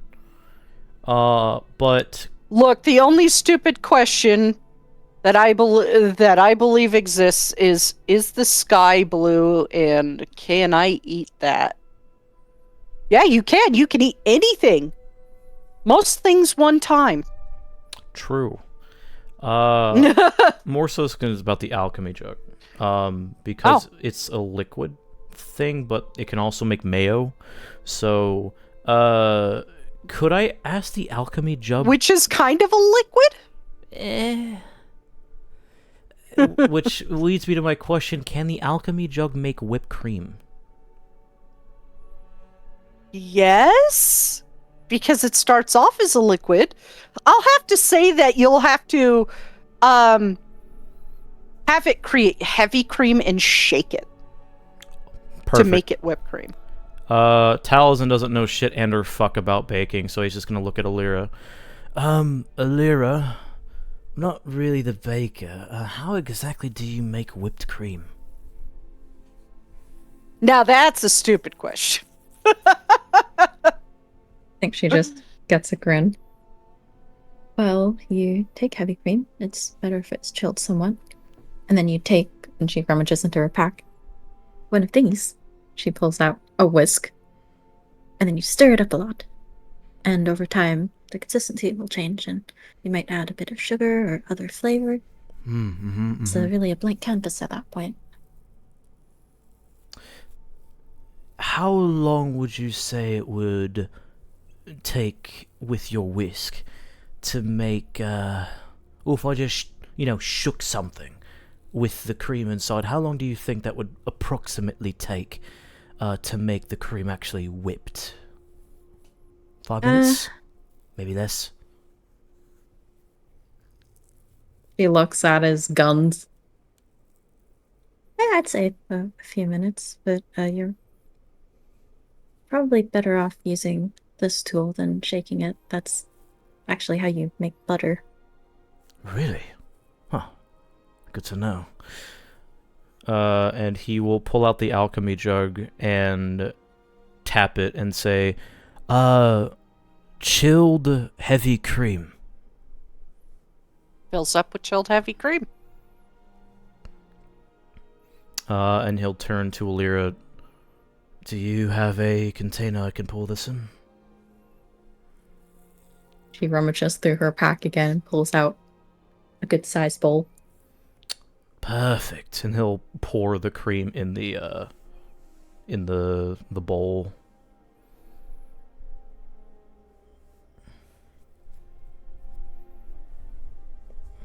And then she would, take the whisk at first and, show you the technique, and then just, hand it over, your turn. He does it. It's, it's almost the same exact as yours, Keen Mind moment.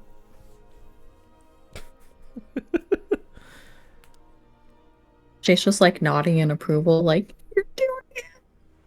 He's, so hard focused on this. But, I guess after a couple minutes or so, I'm assuming the whipped cream would be done, so...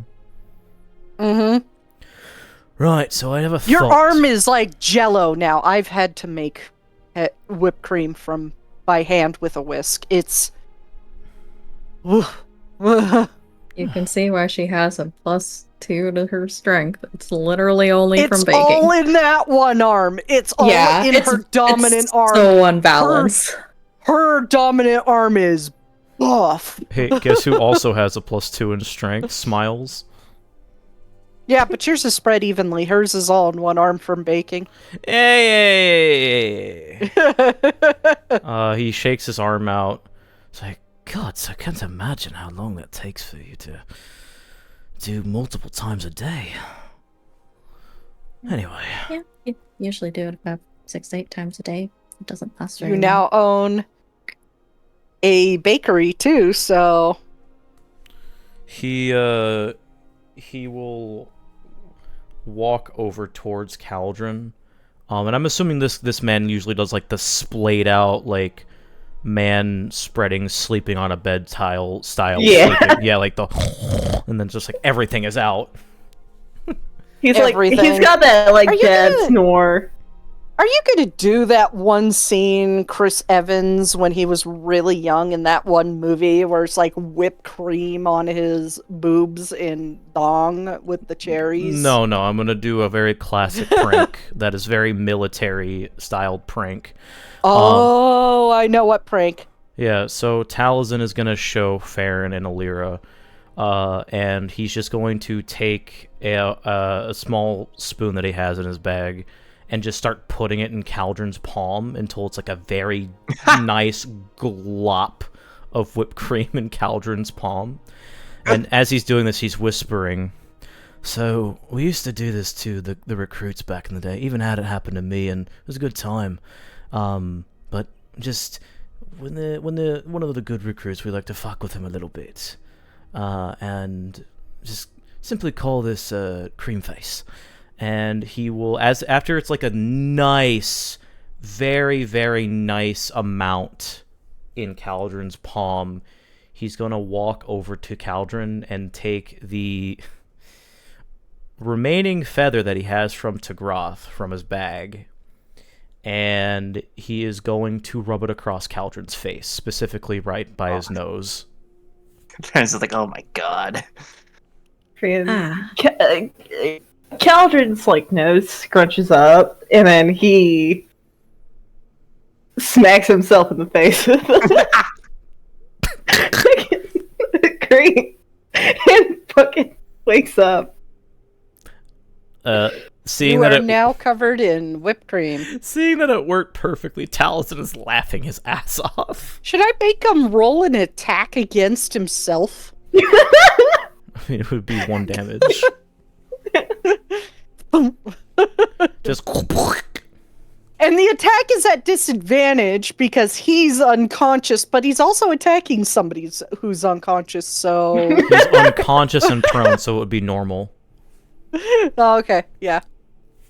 But it's a melee attack. Yeah, that's what I mean. If you're prone and it's a melee attack, it's at advantage, but he is currently He doing is it to the one himself. unprone. Yes, exactly. So it's like a double-edged sword.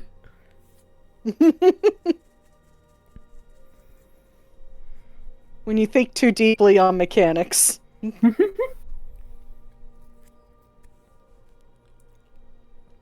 And he looks back to Alira and Farron. "Lady and gentlemen, I present to you cream-faced fish." Oh my god. Whipped cream and What they fish call sounds absolutely disgusting. That's the point, Venice. That's why it's funny. I did not encourage him on this. Cal just go wipe the whipped cream from his eyes and stare at it for a second, and then start letting out this loud fucking laugh. A good deepest I do laugh. believe when a Melmer laughs like that, you're about to die. No, I'd welcome it in this case. Well, he's also not a typical Malmo now, is he? Caldron is going to stand up. Are you still like holding the spoon and such? Feather? Yeah. He's holding the feather, and I'm assuming he would probably have given everything back to Alira. Yeah, she's like holding the Also- bowl of cream and it's like, oh wait. Also, Am I hi, an chat. accomplice to this? Hi, Yes. chat. Me, an untrained non-voice actor trying to do Taliesin Jaffe, who does Vanis Galarian. I'm not doing a good job. You're doing great. What are you talking about? I think it's pretty good. Okay. Thanks. So, could I try rolling? You know what? Really quickly, I'm going to flip a coin. Just puts the feather On away. heads, you're dead. Okay, he's gonna wipe off some of the cream and charge at Alira to try to wipe it on her face. Roll attack. I guess. And she's like, That's just a regular strength check, right? Yeah, it's just a strength check. No. She dodges. He uses the dodges. bowl as like a shield, like just ducks behind it. More whipped cream in the face. And the whipped cream side is facing you. Do I just like smack my hand into it? You just smack your hand into it, and just a beautiful cascade of whipped cream just goes flying and splatters across your face and your hair and your glorious beard and your armor of Akatosh. It's just, you can hear the symphony playing a concerto in the background, and everything's just in slow motion. Wait, no, Caltrin wouldn't be like sleeping in his armor. Okay. Somewhere Akatosh is like, bruh, if you aren't gonna share the whipped cream, maybe you shouldn't get it on the armor. That's like a waste. What the hell, man? Would have gone good on some like scones or cupcakes. God. Now I'm fucking hungry. Where's my weed?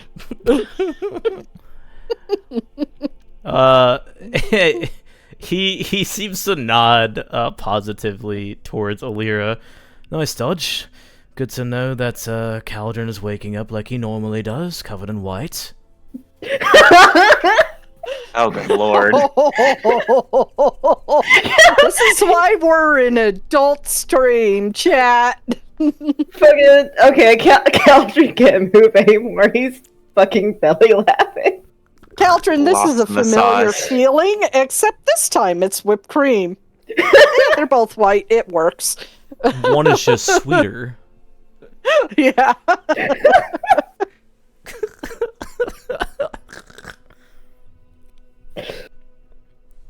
And if you're ever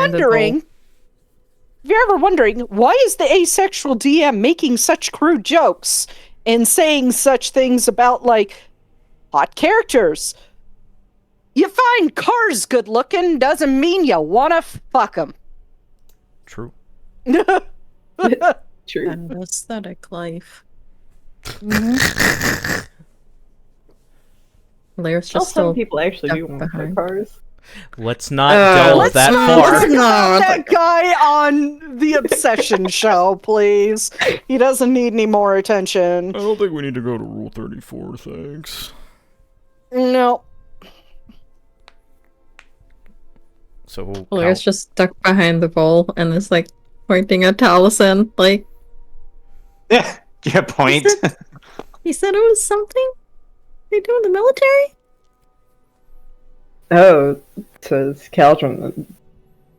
Slightly homoerotic there. Says Caltrin that put the cream on. What? Catch No, your breath. so it's Taliesin that put the cream on the face. Well, no, it was you who did that. I just put it in your hand to make it a bit easier for yourself.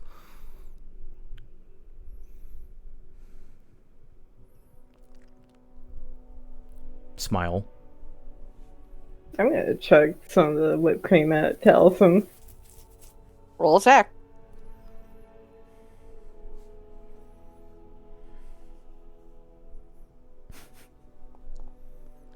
Miss.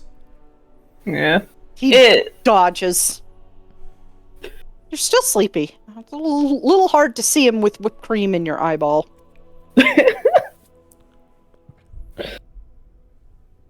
Alright, can Looks like I have Matrix some help dodge. with this?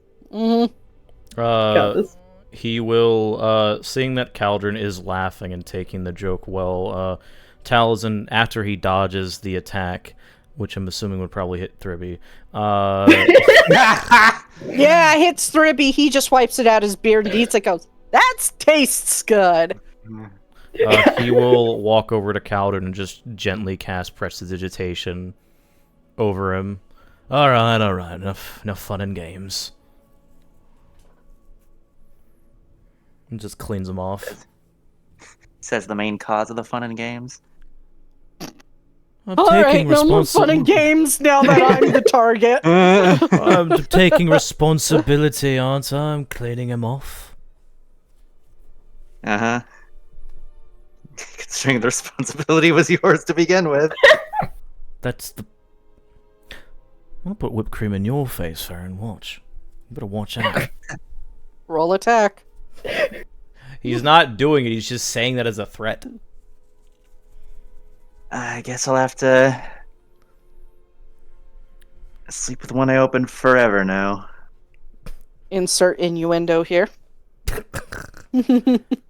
Please tell me he is somehow grinning and just doing dry humor. Yeah, he's laughing. Okay.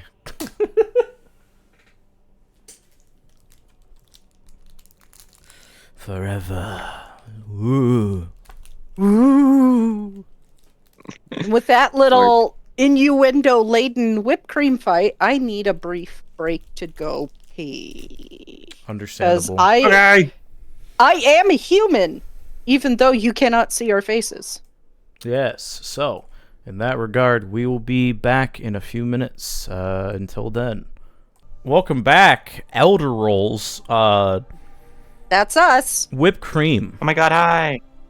Whipped cream with vague homoerotic undertones. If it's Cauldron Yeah, that campaign in general. If it's Cauldron and Taliesin, probably. What's vague about it? Hi, where almost everybody in the game is freaking gay, even the BBEG. What does this say Well, about Well, he's society? fine, but that's splitting hairs. Yeah. What does this say about the socioeconomic state of Cyrodiil? Cream soda. What does it say about our society? Cream What soda. is society? What is society? Other than we live in one. Do we? Cream soda? No. Do we live in a society? Because last I checked, the background of the stream is Imperial City burning, baby. It's fine. This is fine. This is fine. Alright. So, definitely not giving death flags to the party early on. Taliesin's gonna grab, after he finishes cleaning off Cauldron, he's going to go over the map, and he is going to basically like go where everyone can see. And before he starts talking about plans, he then looks over to Vanis. Oh, Vanis, you might be getting some visitors soon that want to speak with us, the Telvannis. Oh, really? And when did you invite them? After I told them that after I told them that we killed their brother. Oh, that's a lovely way to do it, through a sending spell. Oh, by the way, I know your brother is evil, but we killed him. Well, he Whoa. did. And Darcy did want to inform me, and Darcy did want me to inform him if something happened to Verlaine, so. And he shrugs. I'm pretty sure he didn't mean such tragic news as that. Even though he is evil, they grew up together. Well, when he gets here, I'll give him a in-depth explanation of what happened, because I didn't go over the details, I just told him. Just as this conversation is happening, a young mage comes through the portal. There's some people outside looking for... She points to you guys. You. Dunma? Yes. One with long hair, the other one's bald. Yes. That's what I thought. Oh boy.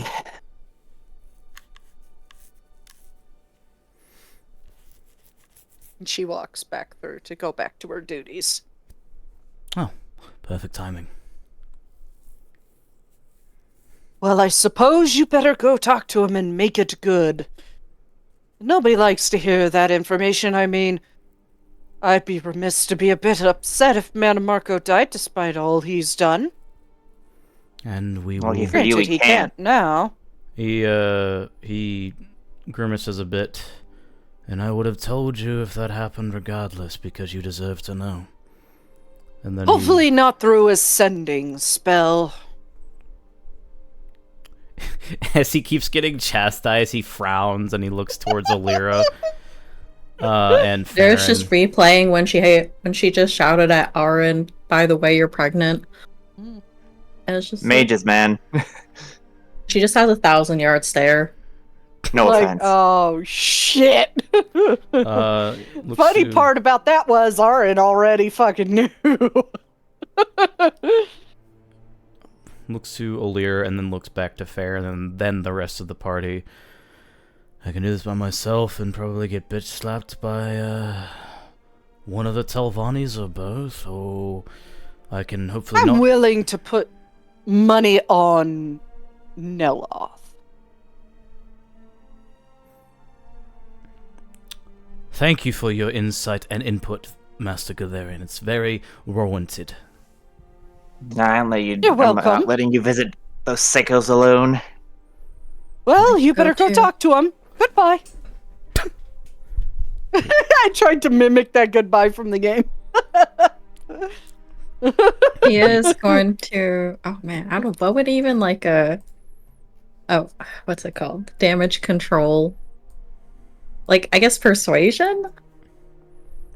Yeah, Yes. yeah, it would She's be. going to cast skill empowerment on Taliesin Hell for yeah. persuasion. My best fucking skill. Unless you already have expertise in Yeah. it. I do not have expertise. Okay, then she will. It's like different than enhanced ability, which she's cast on you before. Mm-hmm. Mm-hmm. It feels a bit more focused, and it's like a bit of like a little bit of like the 5-hour energy effect where you're just like new, Okay, cool. but like more stable. Oh, that's different. It's a new spell I picked up from my grandfather's book recently. Ah. I've found it helps me focus on specific things more. Well, this will be good because I'm already practicing delivering bad news to families and whatnot, so... Come on, Yeah, then. your practice doesn't mean you're very good at it. I mean, let's be fair here. Telling someone that their, like, son or daughter is dead is not easy. Oh, by the way, your son is dead. Lol. Just winky tongue out face. That would be Caldron saying then- that. Taliesin would never do that. The funny that's part not is funny. in They that don't matter. text, LOL is not like laugh out loud. It's lots of love. You misinterpreted it. Damn it! Nobody gets me, man. Nobody gets it. Why are they always mad when I use LOL? I don't understand. Man, I don't understand why they get really upset when I say KYS. I'm just trying to say to keep themselves safe. God.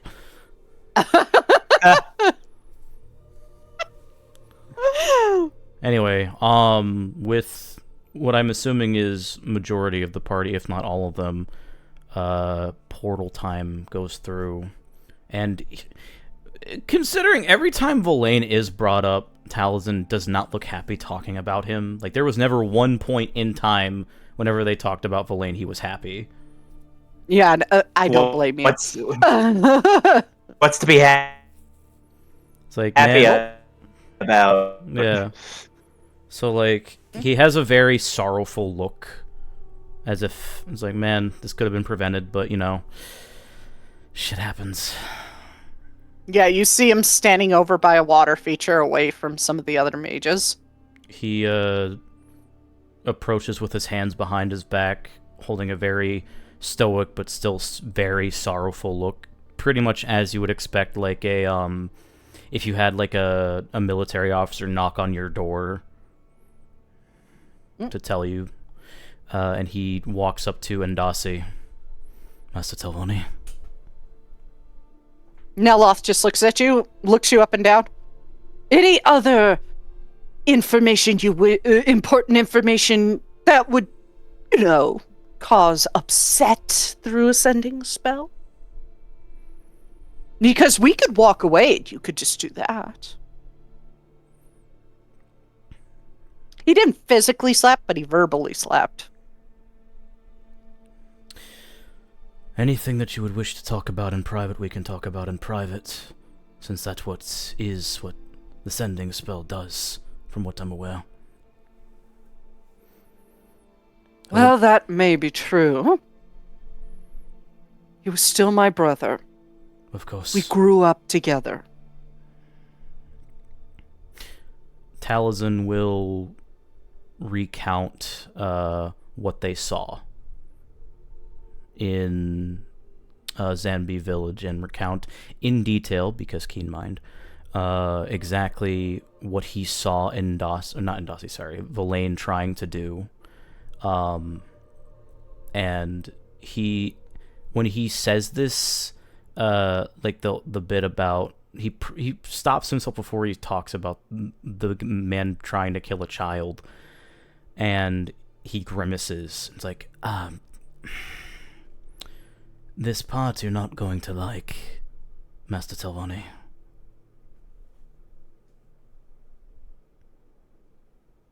Just tell us, please.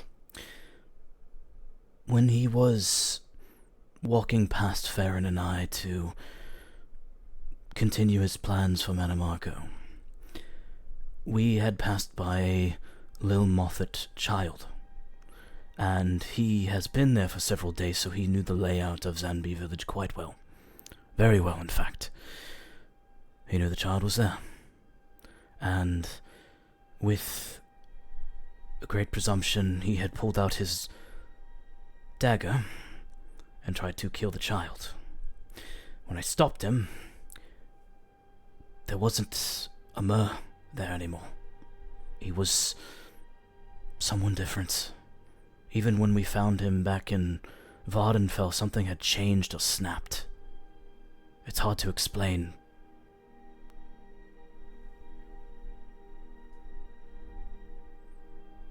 I'm terribly sorry for your loss, both of you. You must understand something about him. He was not always like this. The day his wife died, he broke. Something in him snapped.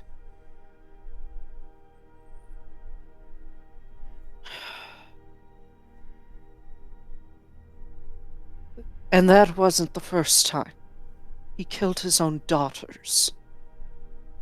And as horrendous as it is, as disparagable and just awful that action is to kill an innocent child. He nods. There was a small hope that he would repair himself and come back. He was my brother. We grew up together, ran across the cantons of Vivec City together, and played hide-and-go-seek, and stole septums from our father's desk. There's a lot of memories there. Both good and bad. And the one thing I've learned from experiencing the worst of him is that good and bad, they are your family, they are your blood.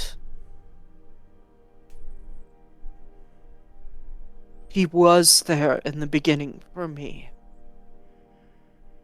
After that day where his wife died, he was lost.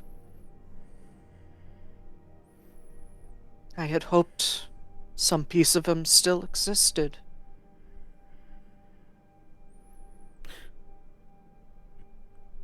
As My point is family is family.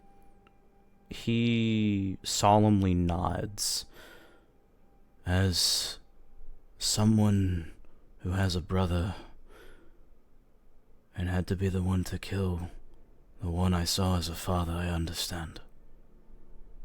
I truly am But sorry. you still do have a father. You still do have a brother. You still, in some form, have a stepmother.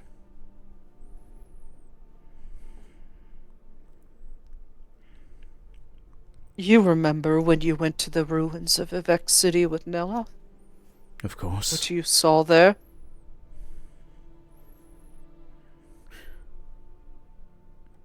I don't have that anymore. He motions to Neloth. You and my daughter are all I have left.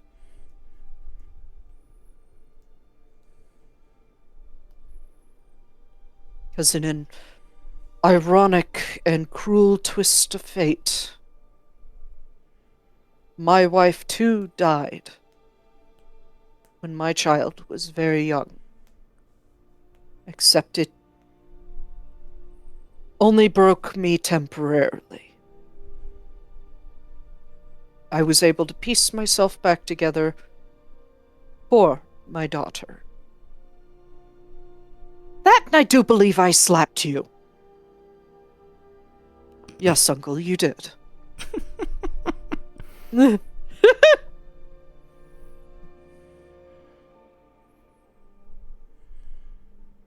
Whatever family you have left, I cherish them. Because once they are gone, they are gone.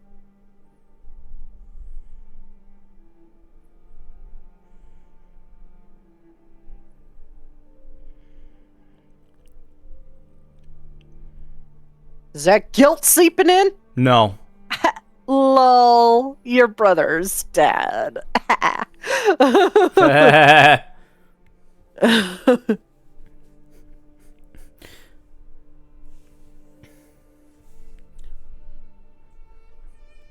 When this is all over, I would like you to share some of your tales with Lysira, if you are willing. I have many. And which are you referring to? Probably the ones that are more safe for a 12-year-old. Very well. I think I can manage that. Because she does ask about you. Where are those people that came to visit, Father? They seemed interesting. He looks to... Is Alira nearby? Yeah, she's standing nearby. She often asks, where's the lady that smells like sweets? I think she thinks you have a cinnamon roll stuffed in your pocket. Stood aside nervously for a moment. Pulls out a cinnamon roll from her pocket. He's not exactly wrong most of the time. He just scratches the side of her head a bit bashful. You better share that with her. I'll never hear the end of it. She laughs a bit. I'm sure after all this is over, we can share many a sweet roll. Perhaps with a cup of tea. Agreed. You're welcome at the Telvanni Manor any time, as long as you refrain from telling me about dead family members over magic.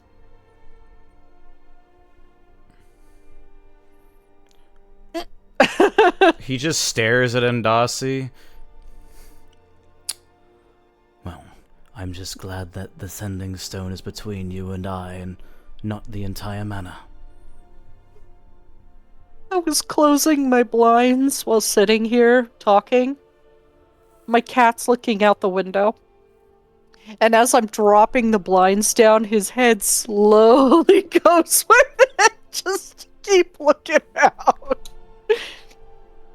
You're adorable, Hermes.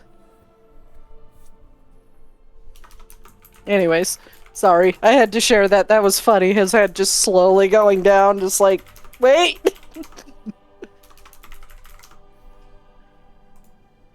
Well, I need to talk to the right master. Where is he? His office, where it's perfectly safe. Oh, that's what I kind of figured.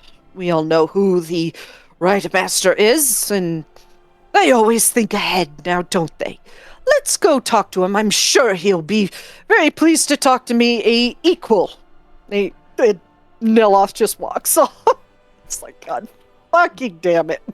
I think she would call after them.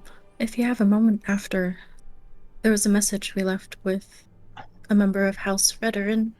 I'm not sure if you received it. And Dossie, who hasn't quite left yet. We have. Let's not talk. We're not privy to talk about it right now. For obvious reasons. Gives a quick nod. Let's just leave words unsaid. And walks off. Taliesin, breathes a sigh of relief as he leans over to Farron. Didn't think mages would be so up their ass about receiving important news over fucking magic. You're just figuring this out now? They're up their ass about everything. Clearly. No offense. Alira, you're wise enough to go, okay, it's not the context, it's the content.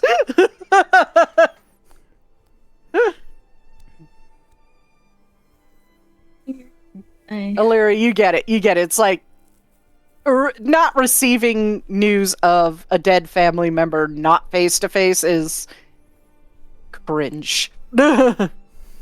I think she's thinking back to when she heard about her grandfather's death from her parents, just like in passing, probably. Yeah, just like, oh, by the way, your grandfather's dead, now your brother's running the bakery. It's like, oh, what the fuck, man?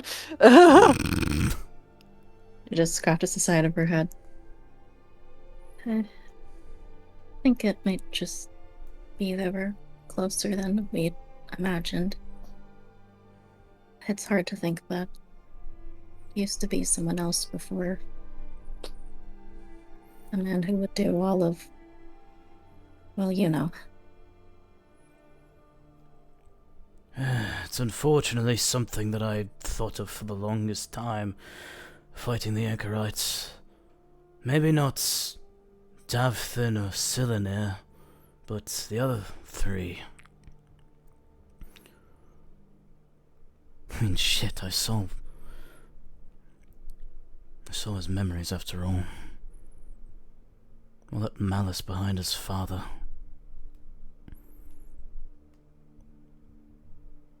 He shakes his head.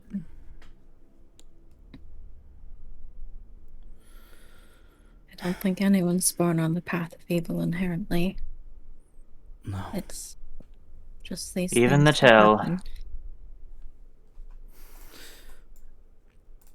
It makes it all that more tragic. Aye. The point is that Mana Marker manipulated them. We know this. And he looks at Alira with a very, serious look.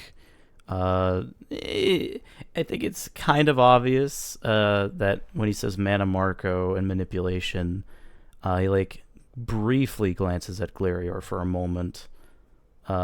Motioning towards the book, or basically their conversation about asking for the book, before he says, I need as much on him as possible if we're to deal with him properly.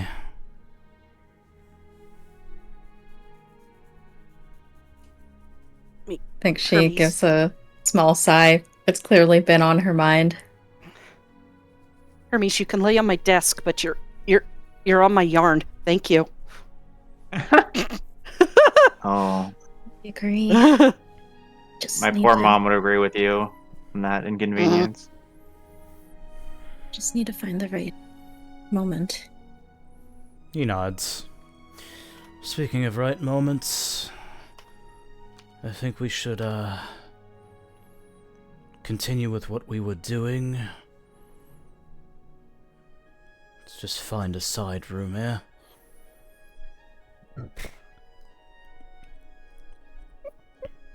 We'll probably go back to the, balcony where they originally planned their stuff at.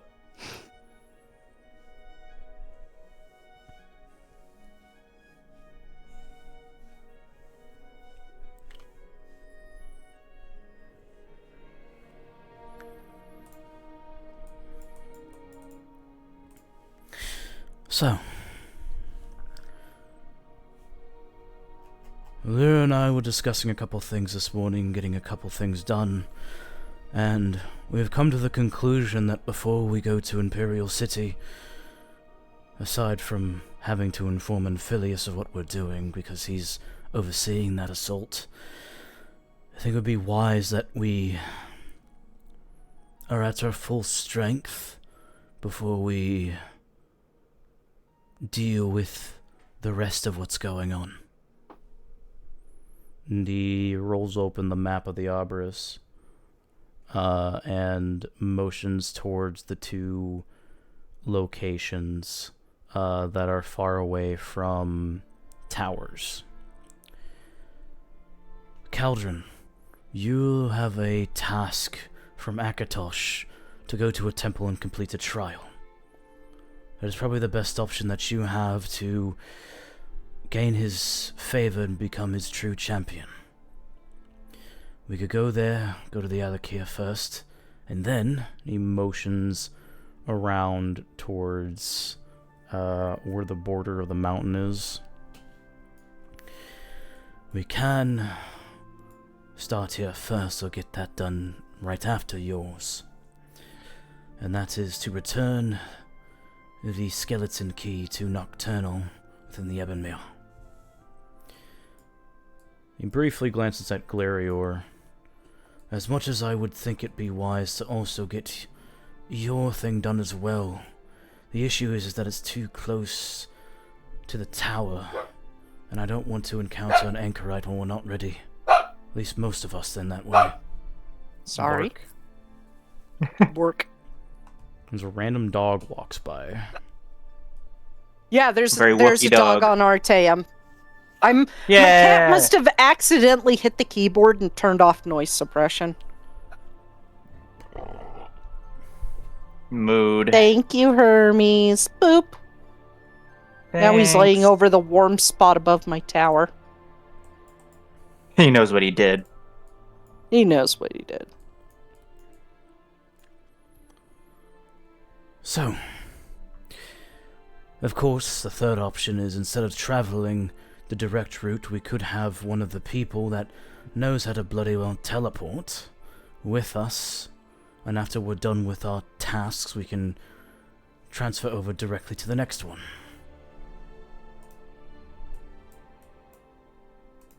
That way we save time and, well, a lot of time in that way. I would assume we'd be able to get all this done within possibly a day or half a day, depending on the trials ahead of us. What say you, Caldron?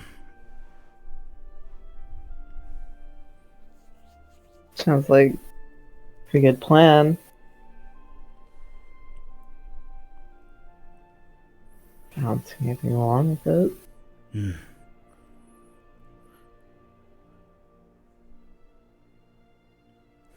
I think if we're able to hit all of these within a very short time span, then we could get Glarior's whatever he's doing within Valenwood done as well, and then we can converge on Imperial City as a final thing.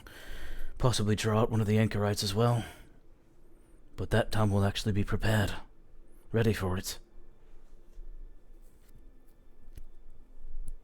Hopefully. I'd hate to have a repeat or a worse outcome as last time. There's always the possibility that they might know where these locations are, but they don't know where we're going, which is at our advantage. Besides, pretty sure Metamark preoccupied.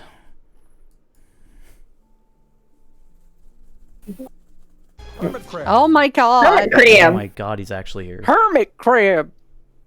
This fucking guy! Hello. He Hi. came back just in time for Cat laying on my desk next to my keyboard. Whoa. Oh, Dude. He's right over my tower where my desk is warm. Whoa.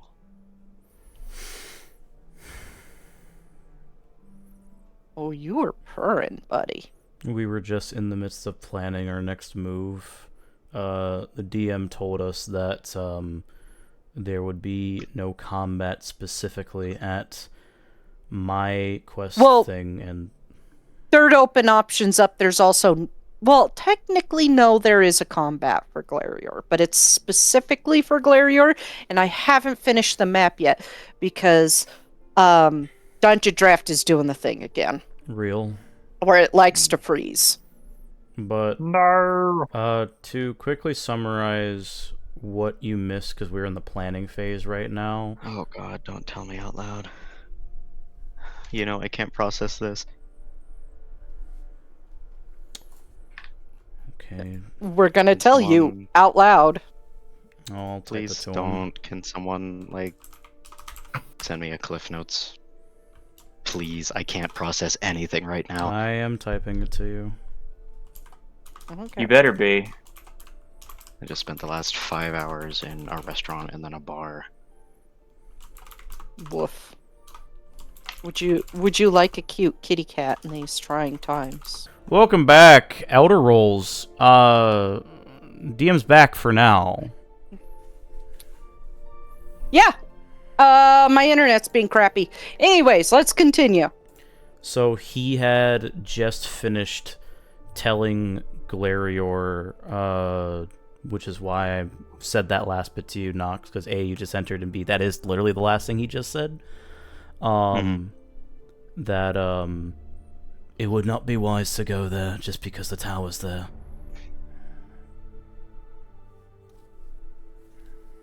Not yet. Hold on. Okay, my microphone was not all the way up. Glarior probably would have just half. He looks like he's only half listening. And his head turns slightly to Taliesin when he's spoken to.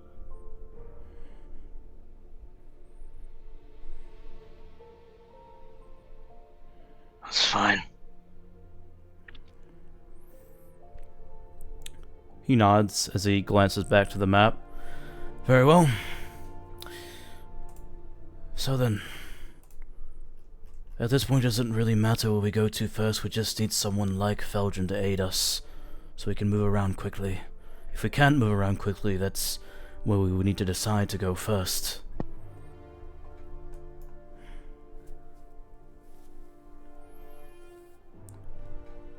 And he would then glance to Alira. Do you think you could grab the Nervarine's attention? I can do that. I can cast Ascending. Please. Yeah, you guys just abandoned him in misery. She told him what happened. Yeah. Yeah. But yes. She'll cast Sending. Okay. As soon as I find Terrence. 25 words. She'll say, if you're free, we could use transport to the Alakir Desert. We're in Arteum.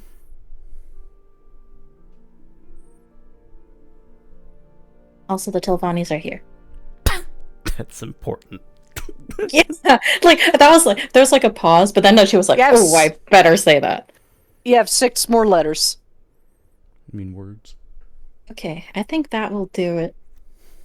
And it just cuts That's off.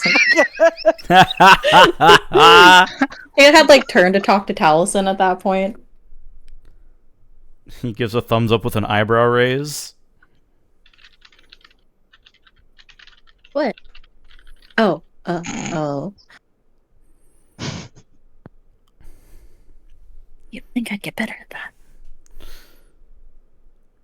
It's been so long. You think I'd be good at that by now? He shrugs. I haven't been practicing magic for several years, so I wouldn't know.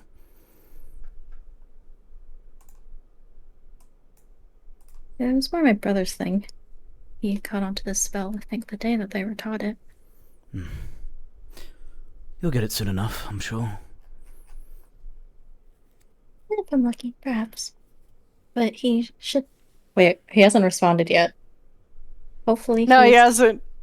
not indisposed. I haven't gotten a response back.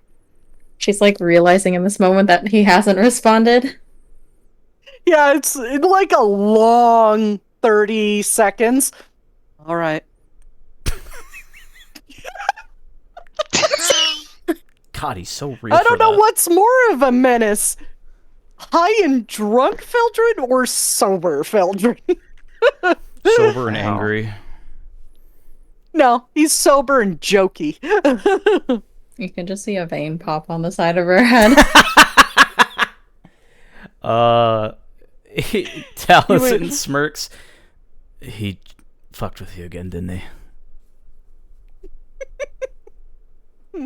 If the Divines allowed it. She composes herself. Think he'll be here soon. Probably. I just gotta wait for the phone to crack. He's like, It's good. 5 minutes go by. 10 minutes. You don't hear a thunder crack. You guys are like looking around. Something awful for him. Like, what the heck? And you're like looking down toward the beach. You're looking up toward the hills. You're looking around the fields. And then all of a sudden, you hear from behind you, Lara. What are you looking for? She just like jumps up. Seneca,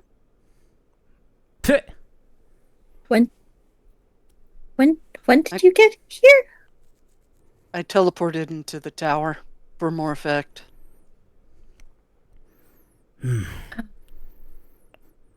She's just like recomposing herself. See, that's fine. It's fine. Tell the other set he's here. She just calls out. I'm assuming they're outside somewhere because they were looking for him. And when Taliesin, are you going to get the others like Farron and stuff? yes. The moment Taliesin walks away, he leans down to you, Alira. Next time, don't ruin my high.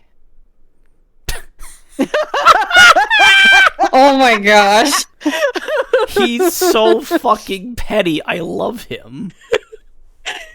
He's fucking with you because you ruined his high.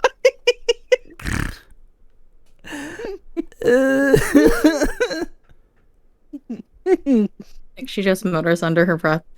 That's what it's about. The glare. He just grins at you. I just kind of like that grin that's like, nobody's gonna believe you. She's just doing like the rubbing the bridge of her nose thing. Just kind of like glaring up at him. It's like everybody else except Nella's perception is Feldrin's not petty.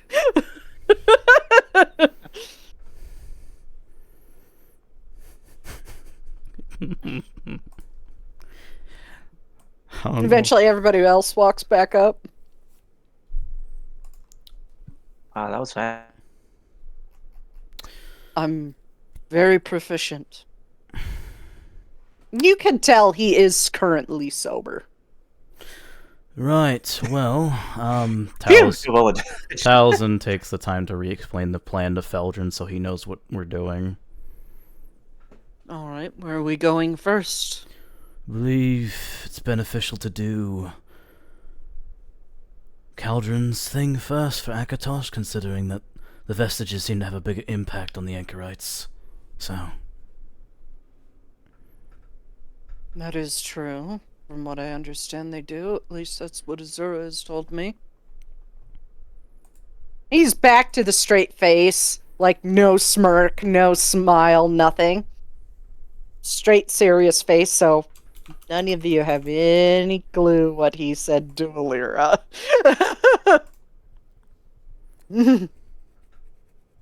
And how petty of a little shit he is. Well, whenever you're ready to go, we can go. Very well.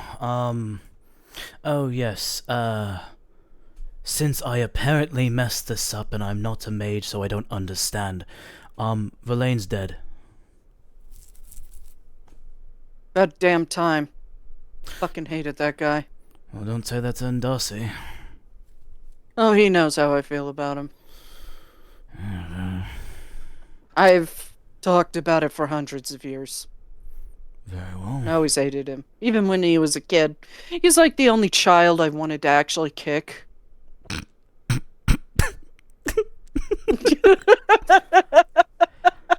Knowing because, no, just towels and smirks. I see. Well, anyway, we should be off.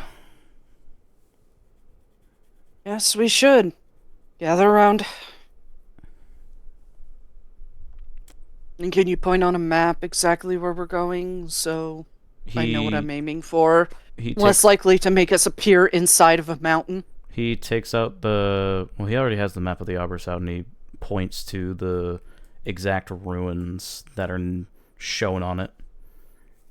I've never exactly been that deep in the Alakir, so I could get you to Ghislaine. How does that sound? Should be good enough. Alright. He charges up his teleportation spell, and... Well, not there. Not there. Right there.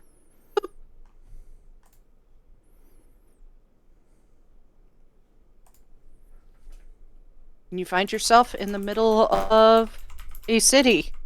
People just stopping and staring.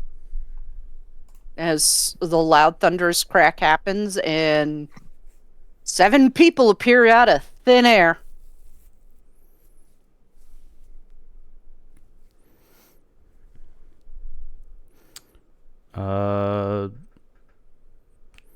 Obviously most of them are red guards, right? Mm-hmm. Okay. Just being very quick about it, Tal will walk up to probably the nearest red guard civilian. Do you have anybody that's good with cartography around here? Knows places and whatnot? Yeah. Points to a shop down the road. Right. He motions for the rest to follow to said shop. On my way.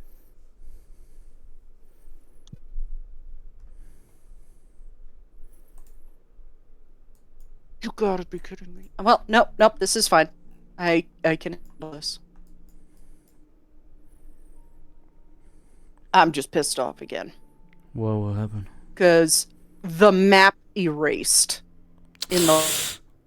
Oh. That I did. Fortunately, it's a JSON file, so... Easy Yay. fix. Thumbs up. It's just gonna take me a few minutes, so go ahead and roleplay.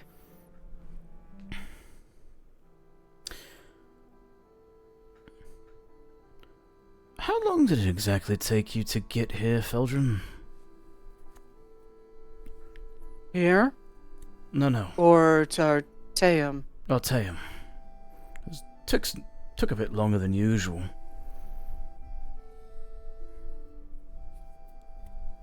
Well, I had to say goodbye to Ra. Well, of course, but I didn't hear the And thunders. I teleported into the tower. Right, I heard that, but... Well, I didn't hear that, which is curious. I didn't know that the walls inside the actual tower were that thick. Well...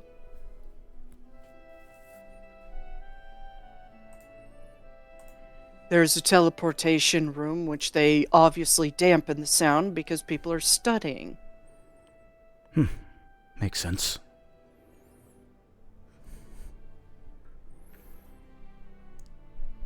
Wonder if all the walls are that thick. Probably not. Probably specifically the teleportation room because the amount of magicka. Right.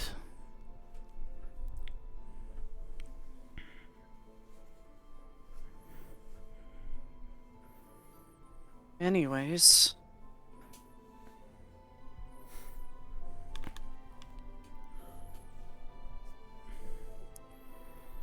Were you able to complete the rest of the traps while we were gone?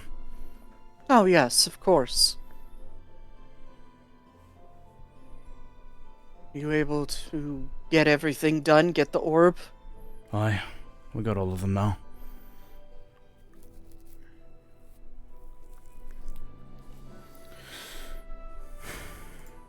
Good. Well, I'll be hanging around if you need me. Right. Let's see if I can make some money. And he walks off. There he goes. There There he goes. goes. There he goes again. Taliesin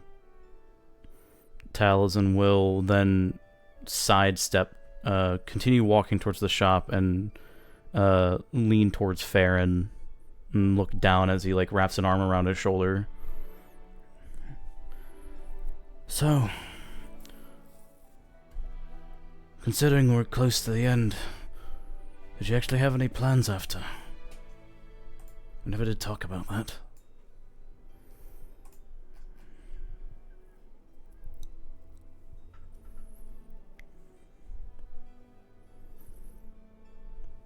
Did that pick up? Hmm? Yeah. Sorry, Oh my god, over, she's like... dead. Why are we rolling Right a here! dexterity saving throw? It's a Oh, stealth, okay. It's a stealth check. Yeah, I sees you. Oh, wait, Turbo see you, Jesus. Am I lost? Oh no! Oh no! Am I allowed Is it me again? No, it's No. No, that was. it's yeah. Simon. Thank God, because I She's- was about to be furious. She's dying this time. Okay. Say, We're my taking internet turns. sucks over here. what were you saying, hon? My internet sucks over here. Oh no. Hello?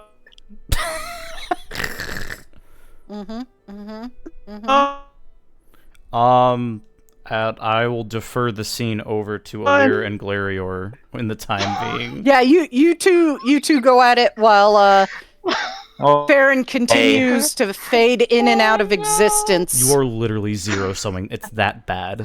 Who, me? Aaron just looked No, somewhere no. and Farron. just going to explode. I'll do it over text. Mm-hmm. Mm-hmm. Mm-hmm.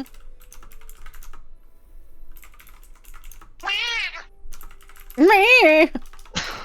That was really delayed. Oh, it's so delayed. Oh no. No. I'm gonna end it all, I swear to God. Oh no. That came through perfectly. Kind of, not really. Look, Discord knows what it wants. It wants death and blood. Jesus Christ. Blood for the fucking machine god. Anyway.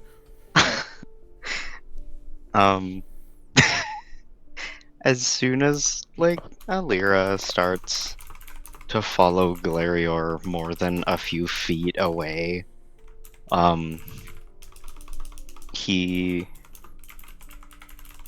like stops walking, and he's still staring at a wall,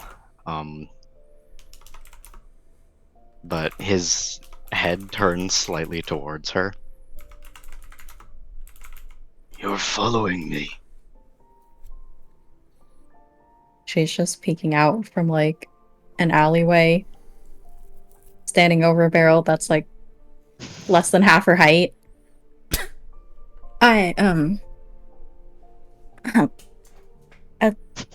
A little bit, yes. Glarior turns towards her.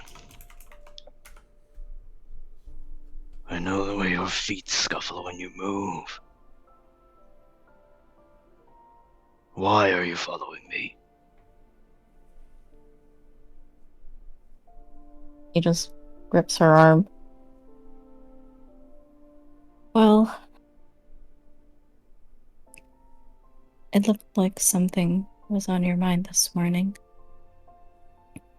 For a while, really. Ever since we left. Well, Necrom. Her voice kind of just trails off at the end. Something on my mind. What isn't on my mind?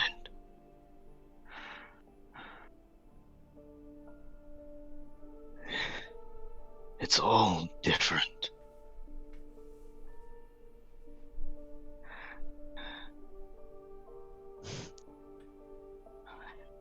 I don't...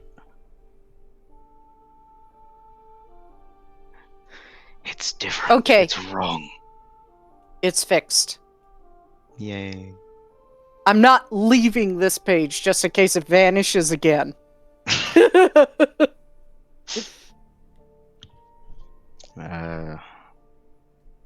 Yeah, it's different. It's wrong.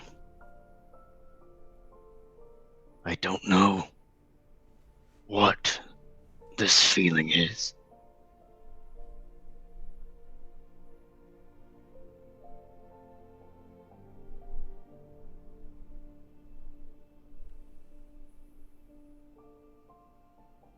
May not be able to understand exactly what you're going through.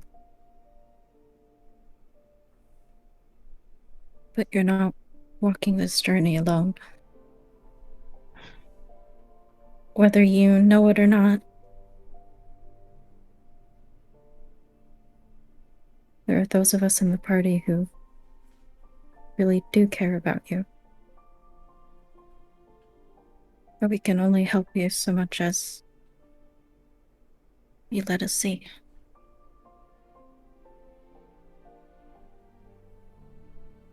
She kind of like is looking over at your mask as she says that. You can see in, like, it was very, Jesus, it was very distinct, the way his pupils glared through the sockets of his mask, and they're doing it again. And his hands twitch in that claw-like flex.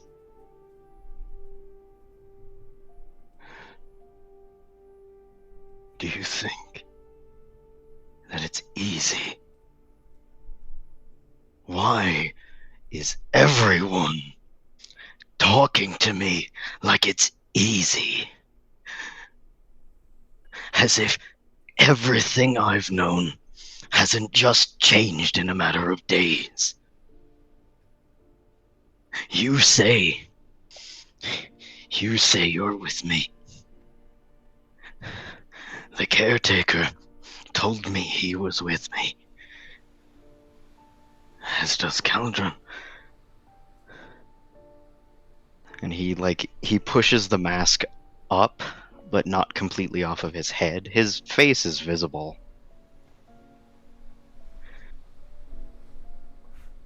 I've been surrounded by more friends than I've ever had. And I still feel so alone. I feel his absence more than his presence. All of theirs. It's too quiet.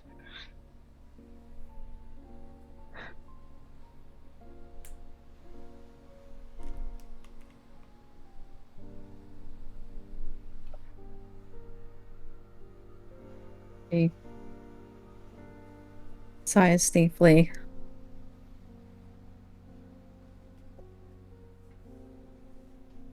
I'm not saying that it's easy.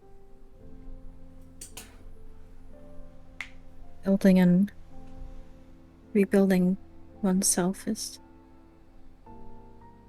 one of the hardest things that you can do.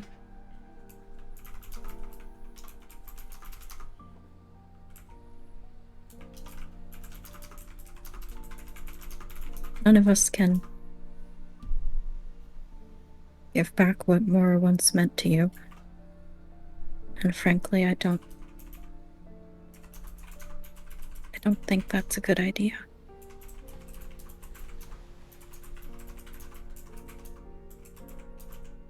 We can't do this work for you, but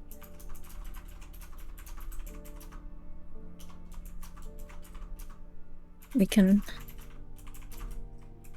try to help fill that void with something else. Something new. Maybe something you've never even considered before. And I just ask, maybe even pleading a bit, just try to be open to that. We want to help you, all of us.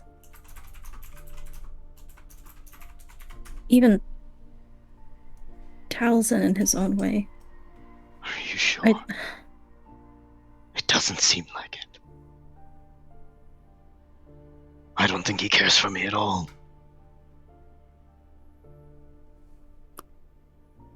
Trust is a two-way street. It's something that you have to give in order to be given.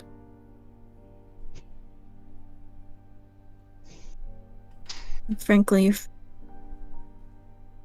I know you're going through a lot. And so is he. I feel that you've been a bit harsh on him.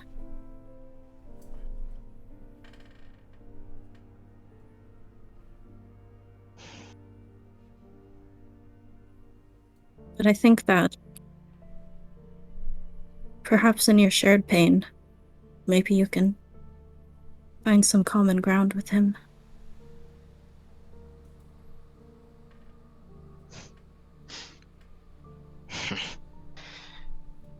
Pain won't make him less impulsive. I've disapproved of his decisions.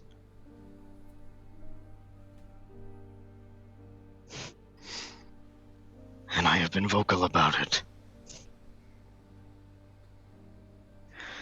But I will not stand by as I am cast into a ludicrous role. I will not stand by while someone who pretends he's haughtier than thou, who pretends he knows better, that he knows the way the world should work, because he's an Imperial and he's seen it all. He's been around.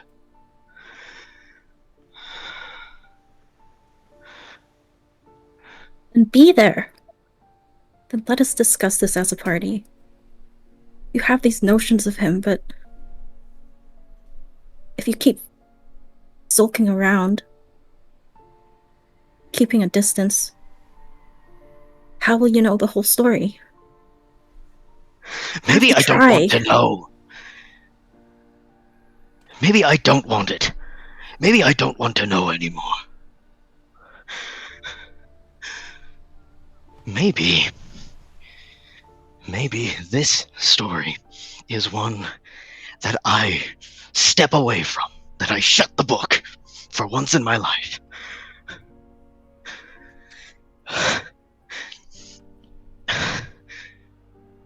You don't understand, and I can't make you understand. I feel like I've died.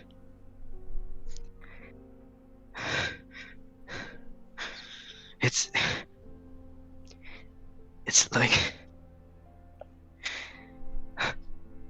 like suddenly I'm somewhere else. I'm not in this body. These are not my hands. And maybe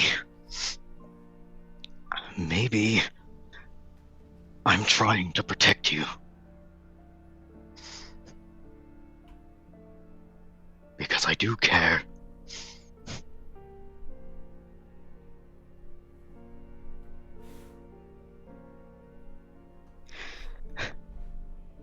But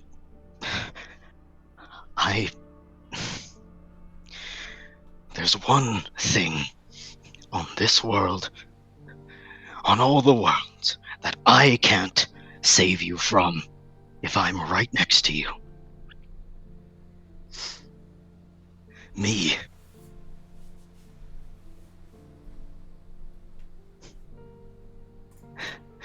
I'm going to hurt you. I don't know how. I don't know when. I don't know where. But there is a reason that I don't let anyone get close. It hurts them, and they hurt me.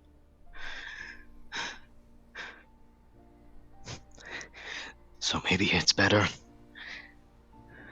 that I don't hurt you at all.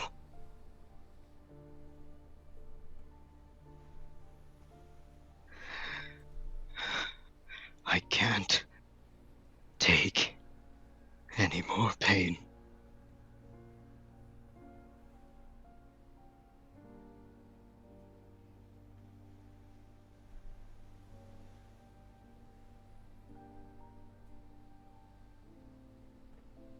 Can't say anything. That will make it better. But whether you like it or not, we're in this prophecy together. And we need every one last of us if we're going to survive this ordeal.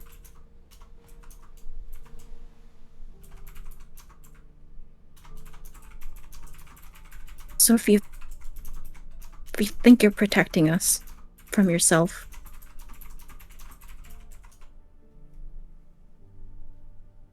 you're really just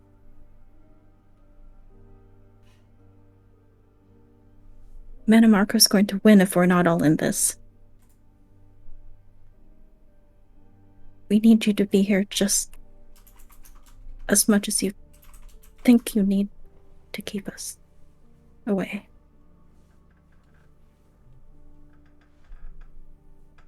This is too important. You can see she's just got this, like, pleading face.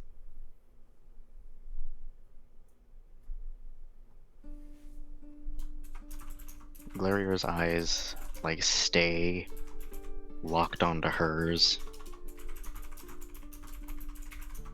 His expression hasn't changed much, except that it's hardened.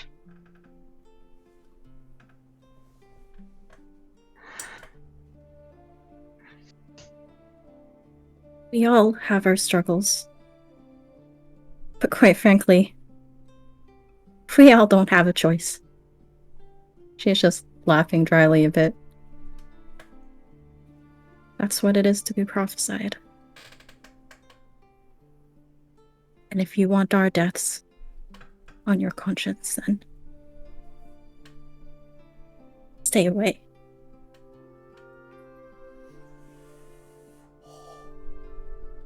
But I don't want to give up on us.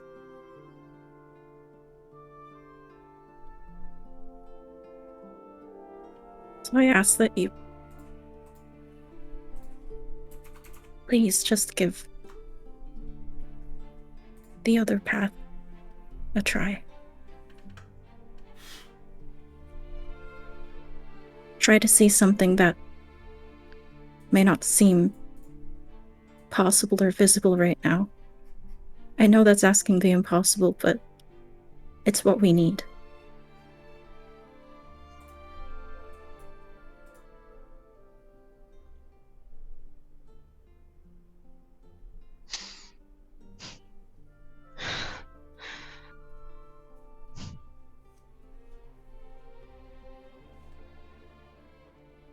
You wound me with your words, Alira.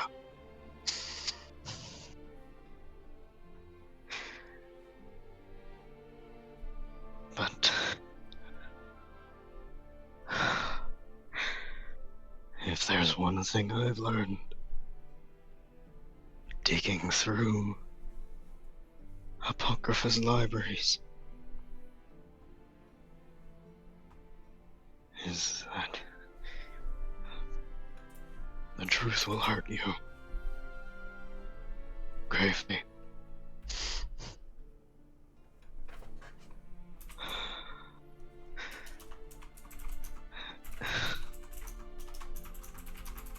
Know how to let you in. I don't know how to try. I don't know where to begin. Every time, something feels vulnerable, and that feels wrong. And I think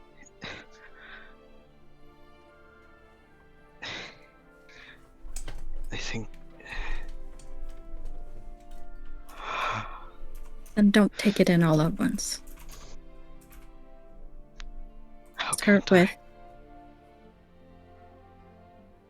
Start with Cauldron. Your care is genuine.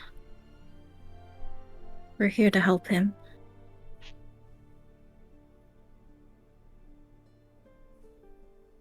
What have you tried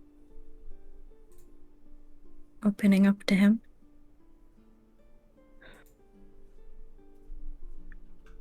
it still frightens me.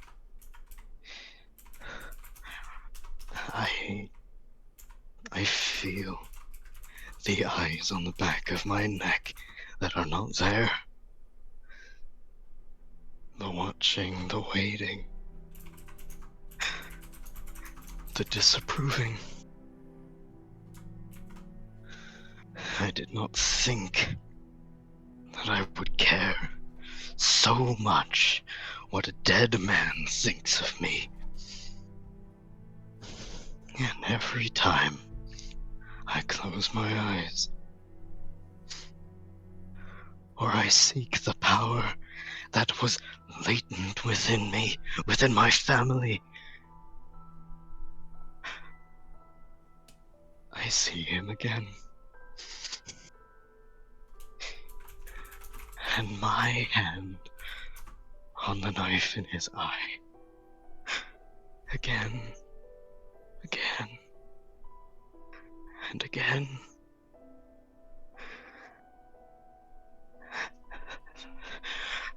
The way that smile wouldn't leave his face.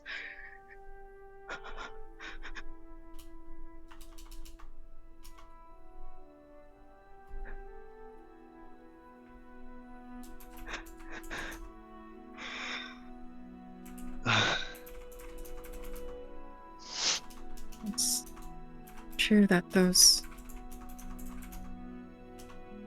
emotional wounds never quite leave you.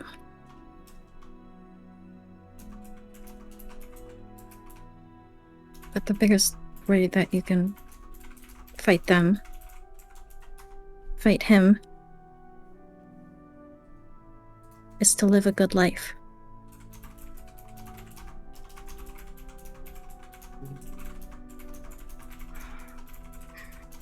Because you're the one standing. And he can't take that away anymore. I shouldn't be.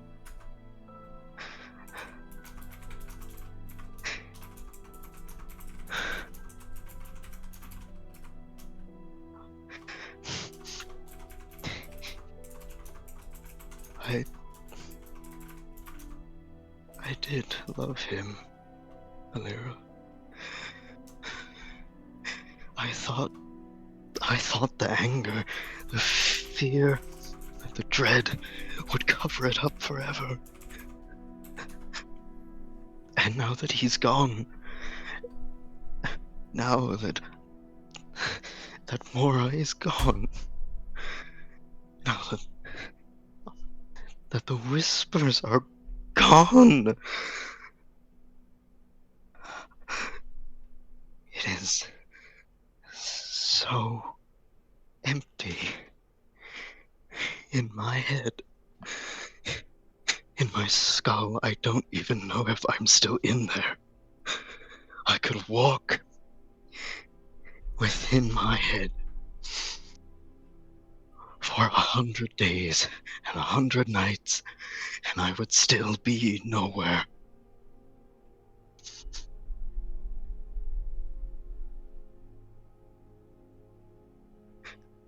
This might sound ludicrous, but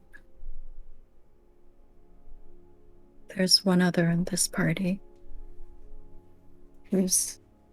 One second, sorry. Oh my Had to turn off god, alarm. she's Okay. dead. Oh. There's one other in this party who's had to deal with emotional pain and turn to music to help fill his mind with something else to process. At least that's what he told me.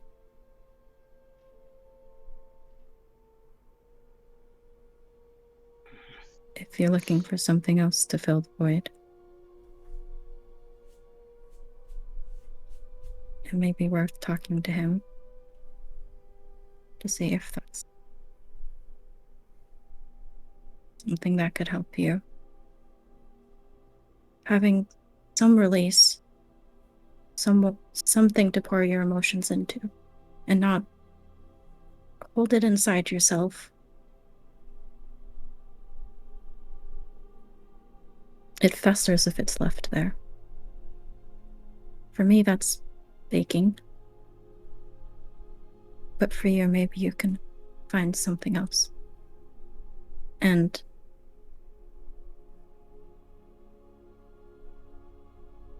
talking to Taliesin about his piano playing.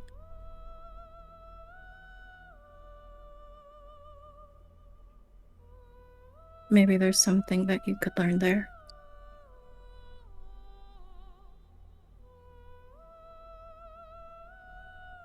If you can set aside your differences for a moment, I think it could help you and him both.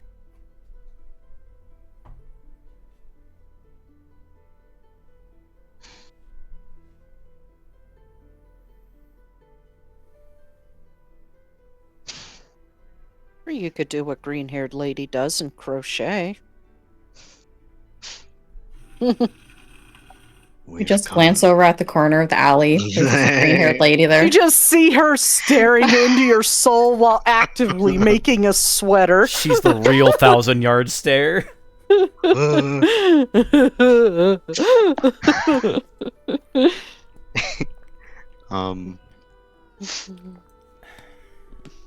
Glarier, like, narrows his eyes as soon as she brings up music, like he's anticipating her words like a punch.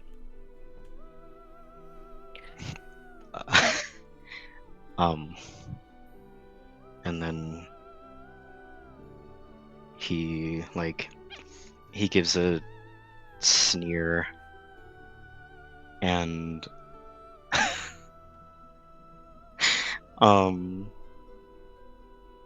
you see for the first time maybe embarrassment crawl across his features.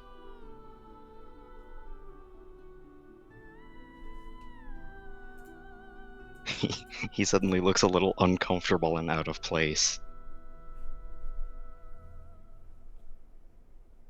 Or is that not something that your family did? I'm not too familiar with Bosmer customs. We did. Volnir played a flute. He made it himself, or so he said. Out of the bones of his enemies. Yeah. He said he fashioned it himself from, I don't remember which one, but it was the leg bone of one of his husbands.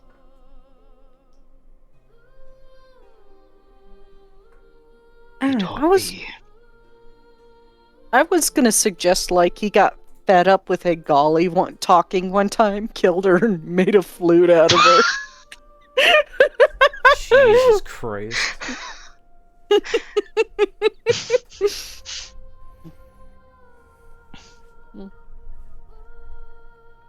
She's just nodding like, yeah, Bosmers. Oh my god. Look, when your husband says, baby, you play me like a fiddle, he didn't mean it like that. Glarier kind of like brings his hands up his arms. I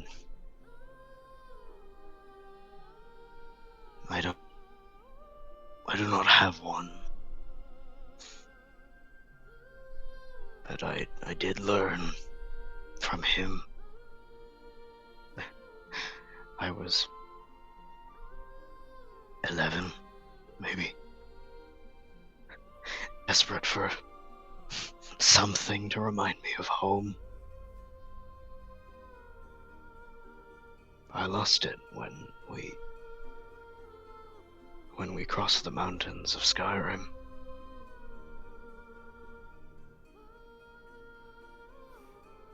What was it made of? Did it have any markings?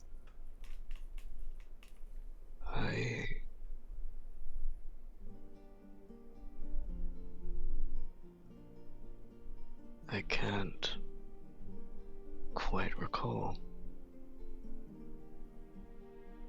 He looks afraid when he says that.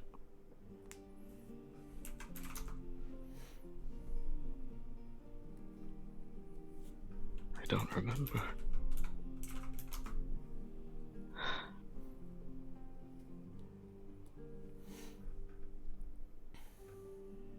Let your hand hold the brush now. You can make a new one to represent your coming journey. It can be your companion through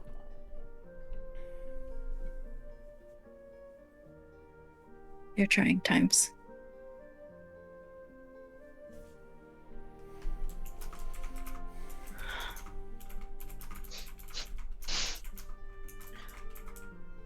You are right. It does sound ludicrous and wildly out of my culture, but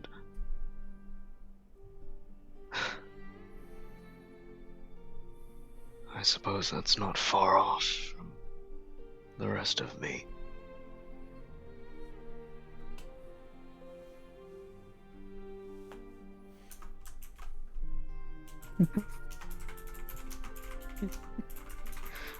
You'll just have to make... Oh, go ahead. Yes?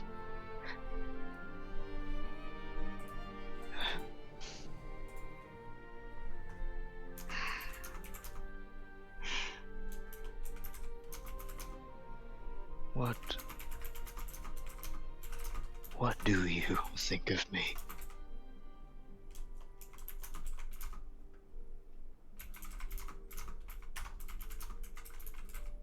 She gets a thoughtful look, puts her hand on her chin, looking off, up and to the side. Well, I think that you're certainly rough around the edges. But I think it's because you do feel, and I like to think that you care. In moments you've shown it even unexpectedly to me at times.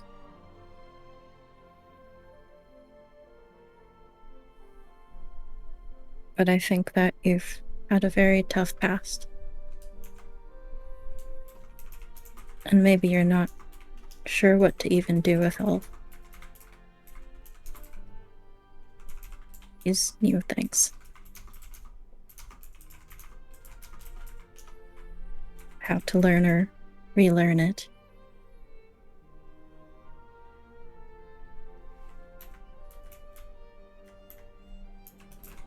Feel like a boat just off of the shore, and I want to reach out and bring you to shore, but you're the one with the oar.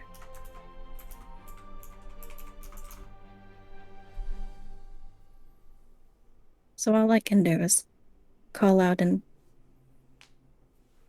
hope that you turn this way.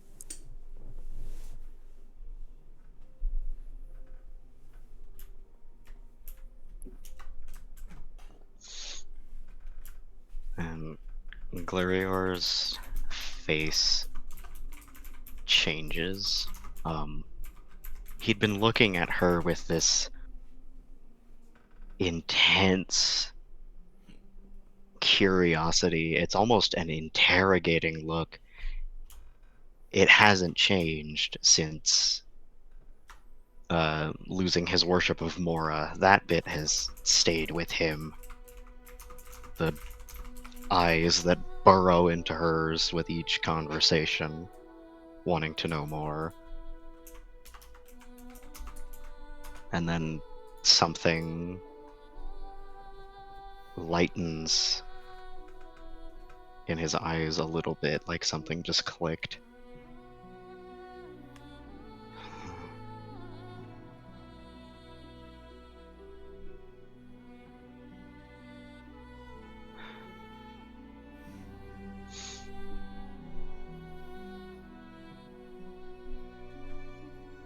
Do you think that... Do you think that vulnerability is a weakness?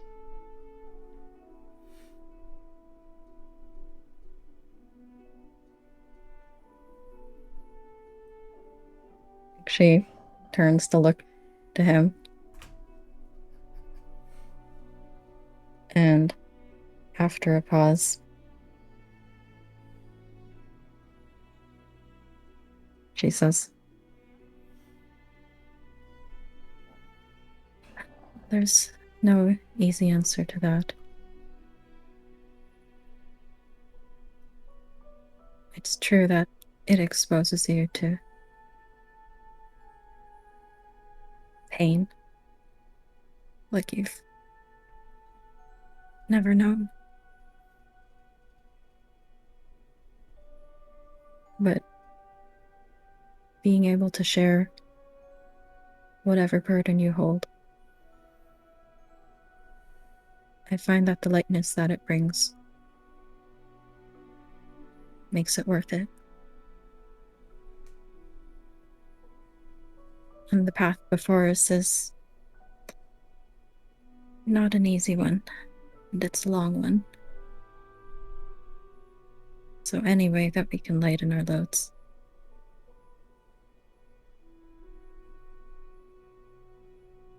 every bit matters."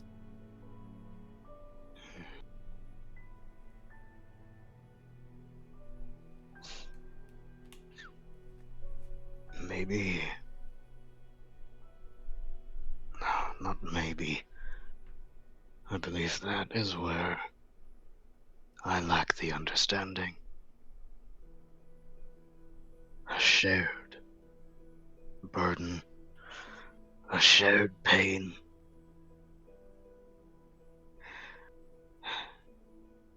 It is not just the way I was raised, but I was raised in a group where your struggles are your own unless you experience them together. And to put that pain on someone else was a disservice.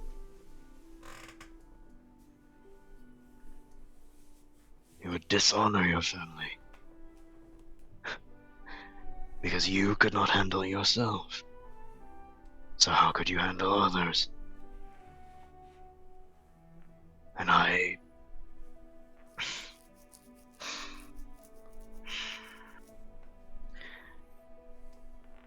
sure this does not need to be said, but I do not enjoy taking the burdens of others, of making your struggles mine.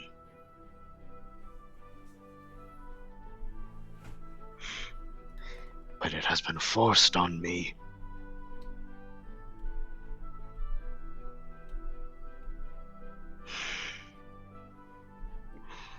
Of course, I would rather that you had no pain,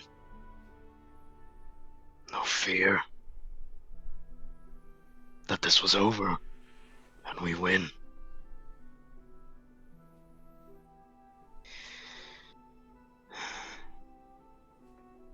But I cannot help the disgust.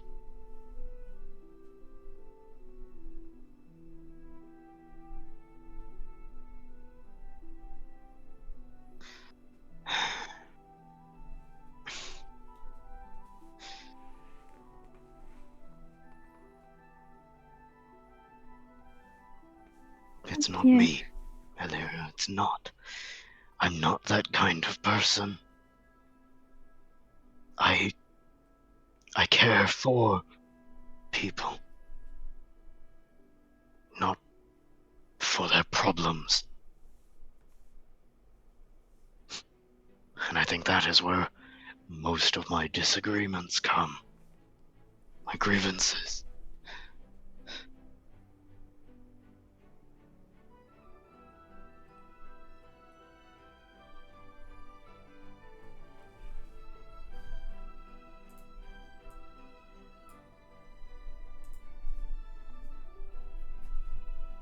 People are messy.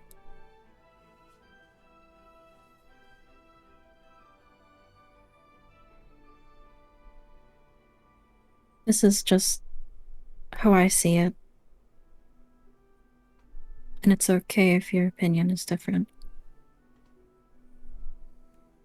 But I believe that caring is putting the good of another before your own, even if it's at your own cost. You mentioned taking on the weight of other people's problems. That's something that I'll do gladly for the people that I care about.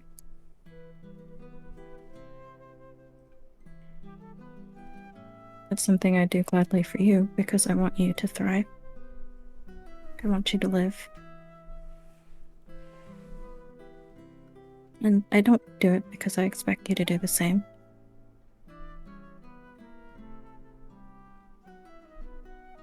I do it out of goodwill for you.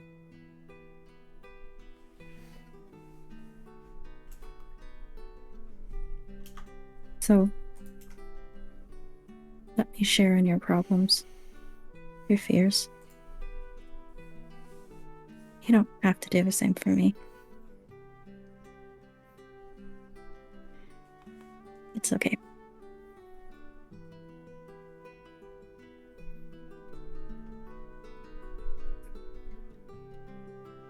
is not an equal trade. It's not. But I don't need it to be. Why?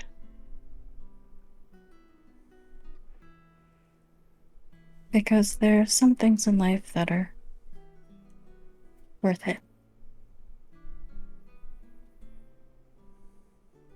And you can see in her face should I say that? Yeah, okay, fine. A bit of the expression of like when Fennec was talking about Uslena and Kurgan. Just like a deep level of care. His care went a little too deep, if you ask me. Uh-huh. To the point where he fucking killed them so they wouldn't get upset at him. Yeah, what the Fucking stares at the behavior. lady in the corner. Like, I don't want you to be mad at me, but I'm doing this for Tamriel. Stab, stab, stab, stab. Glaria's expression flickers between, like, being confused. It's still the interrogation stare. And then there's like a tiny bit of prey animal fear just for like half a second, and then his face softens.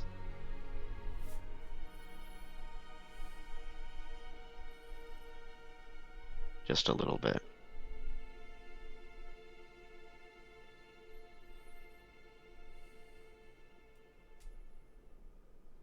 And you can see that her expression is resolute. Like, she really believes this.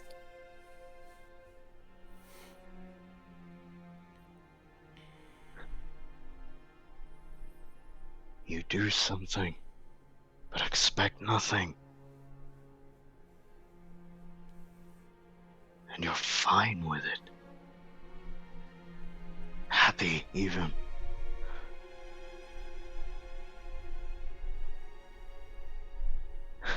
Is the satisfaction worth that much? The fulfillment from bringing others joy, Yes. from seeing a smile on their face, when they bite into a sweet roll, when they see a cake made for their day of birth, not expecting anything. Yes, it's worth it and so much more.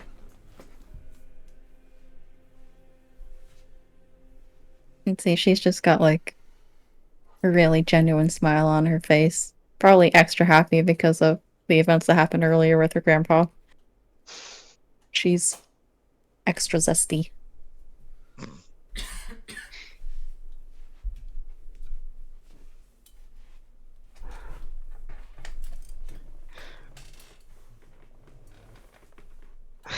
Yeah.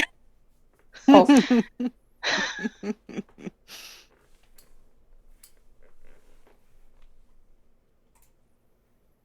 I feel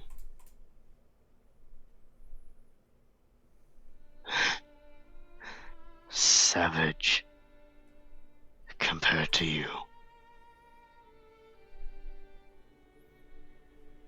It is not a bad thing, I don't think.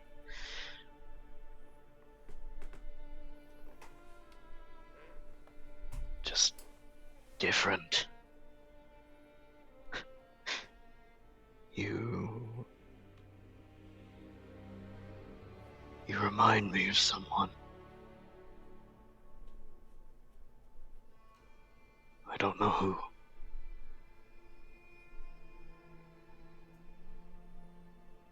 Turns her head to the side, curious. It nods. Oh? Hopefully a person you look on fondly. You don't need to be me. Anyway, that would be kind of weird having two of me. I think that might be a bit too much for the party.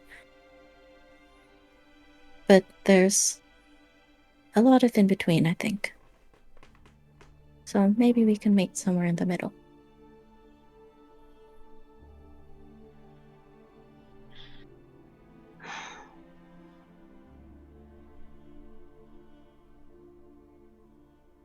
I cannot promise anything, much less good behavior.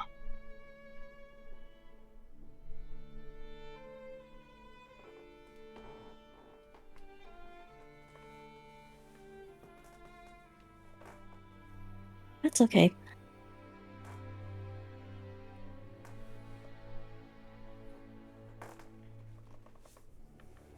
This is a lot. All I can ask is that you think on what I said.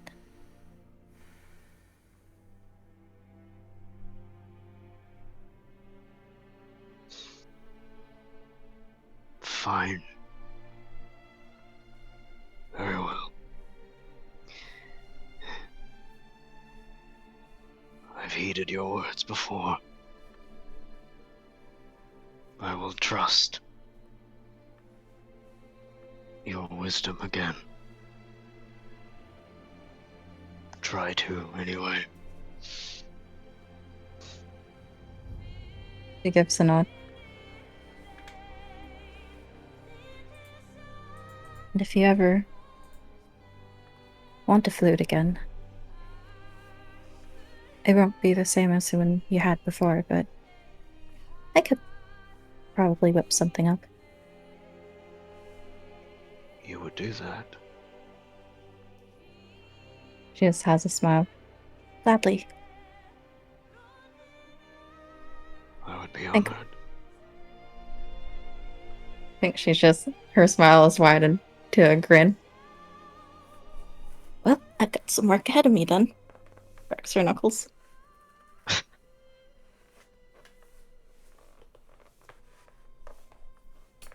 When you're ready to come back to the party, I think we were going to check out the cartography shelf that was pointed out.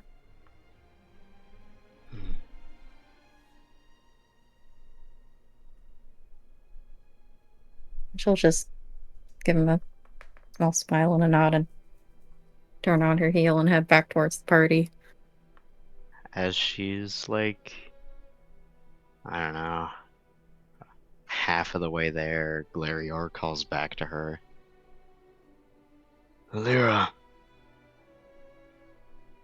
She turns mid-step. Yes? I remember.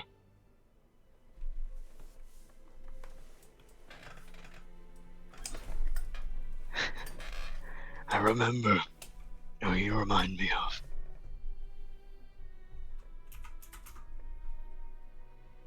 Who was that?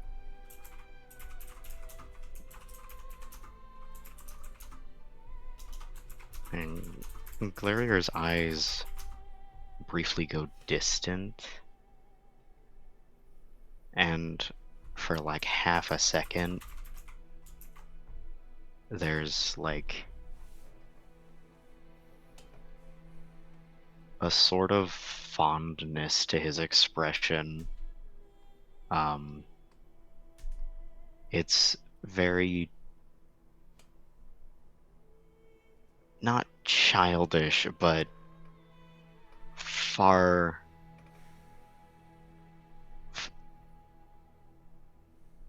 it's a far younger look on his face. A lot more innocent in a way.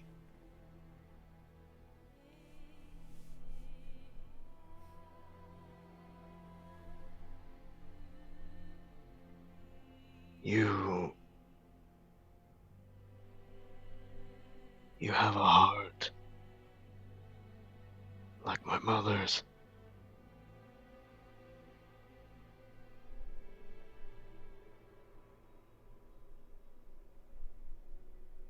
Her expression softens.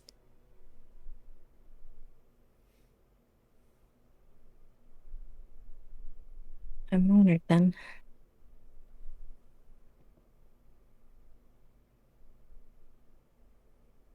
I think I would have liked to meet her.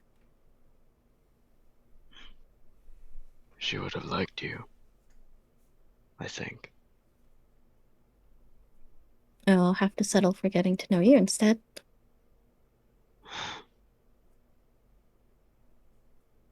I'm a poor reflection of my parents.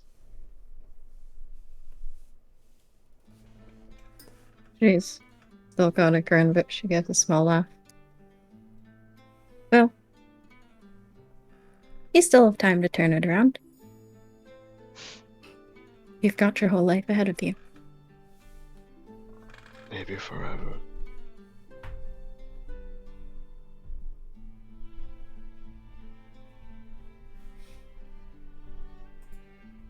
I think they would be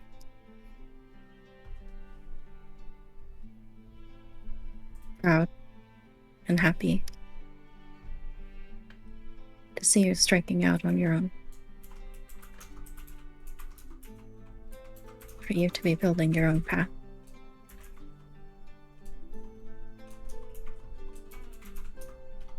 They said they loved me.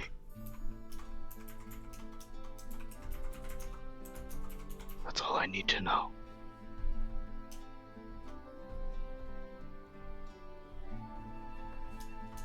Yes, gives a nod. That soft expression still on her face. That means the world. I'm glad that you can say that.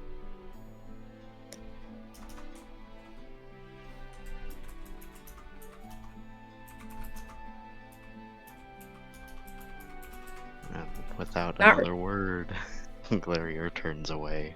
Yeah, I was about to say, she's not trying to end the conversation either. She's just gonna, like, slowly turn around and keep walking. So cute. The most awkward, and I walk away. Hell yeah. That an awkward walk and turn away. I'm gonna leave it up to you whether we continue and do the trial tonight or just save it for next week.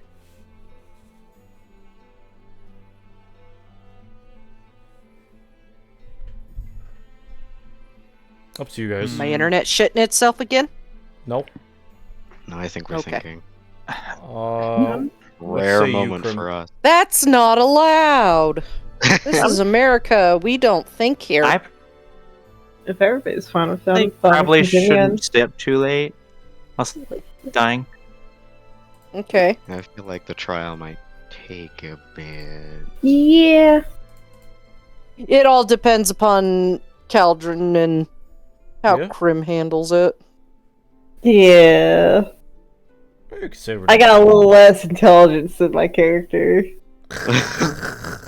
Don't you love playing a character that's smarter than you and would probably beat the shit out of you for being so stupid? Oh, Iya, I miss my Glarior. tiefling wizard. Glarior would fucking hate me. Oh, I You're think so Glarior would stupid, hate dude. everybody. I think Glarior would hate everybody in this room. Oh, yeah.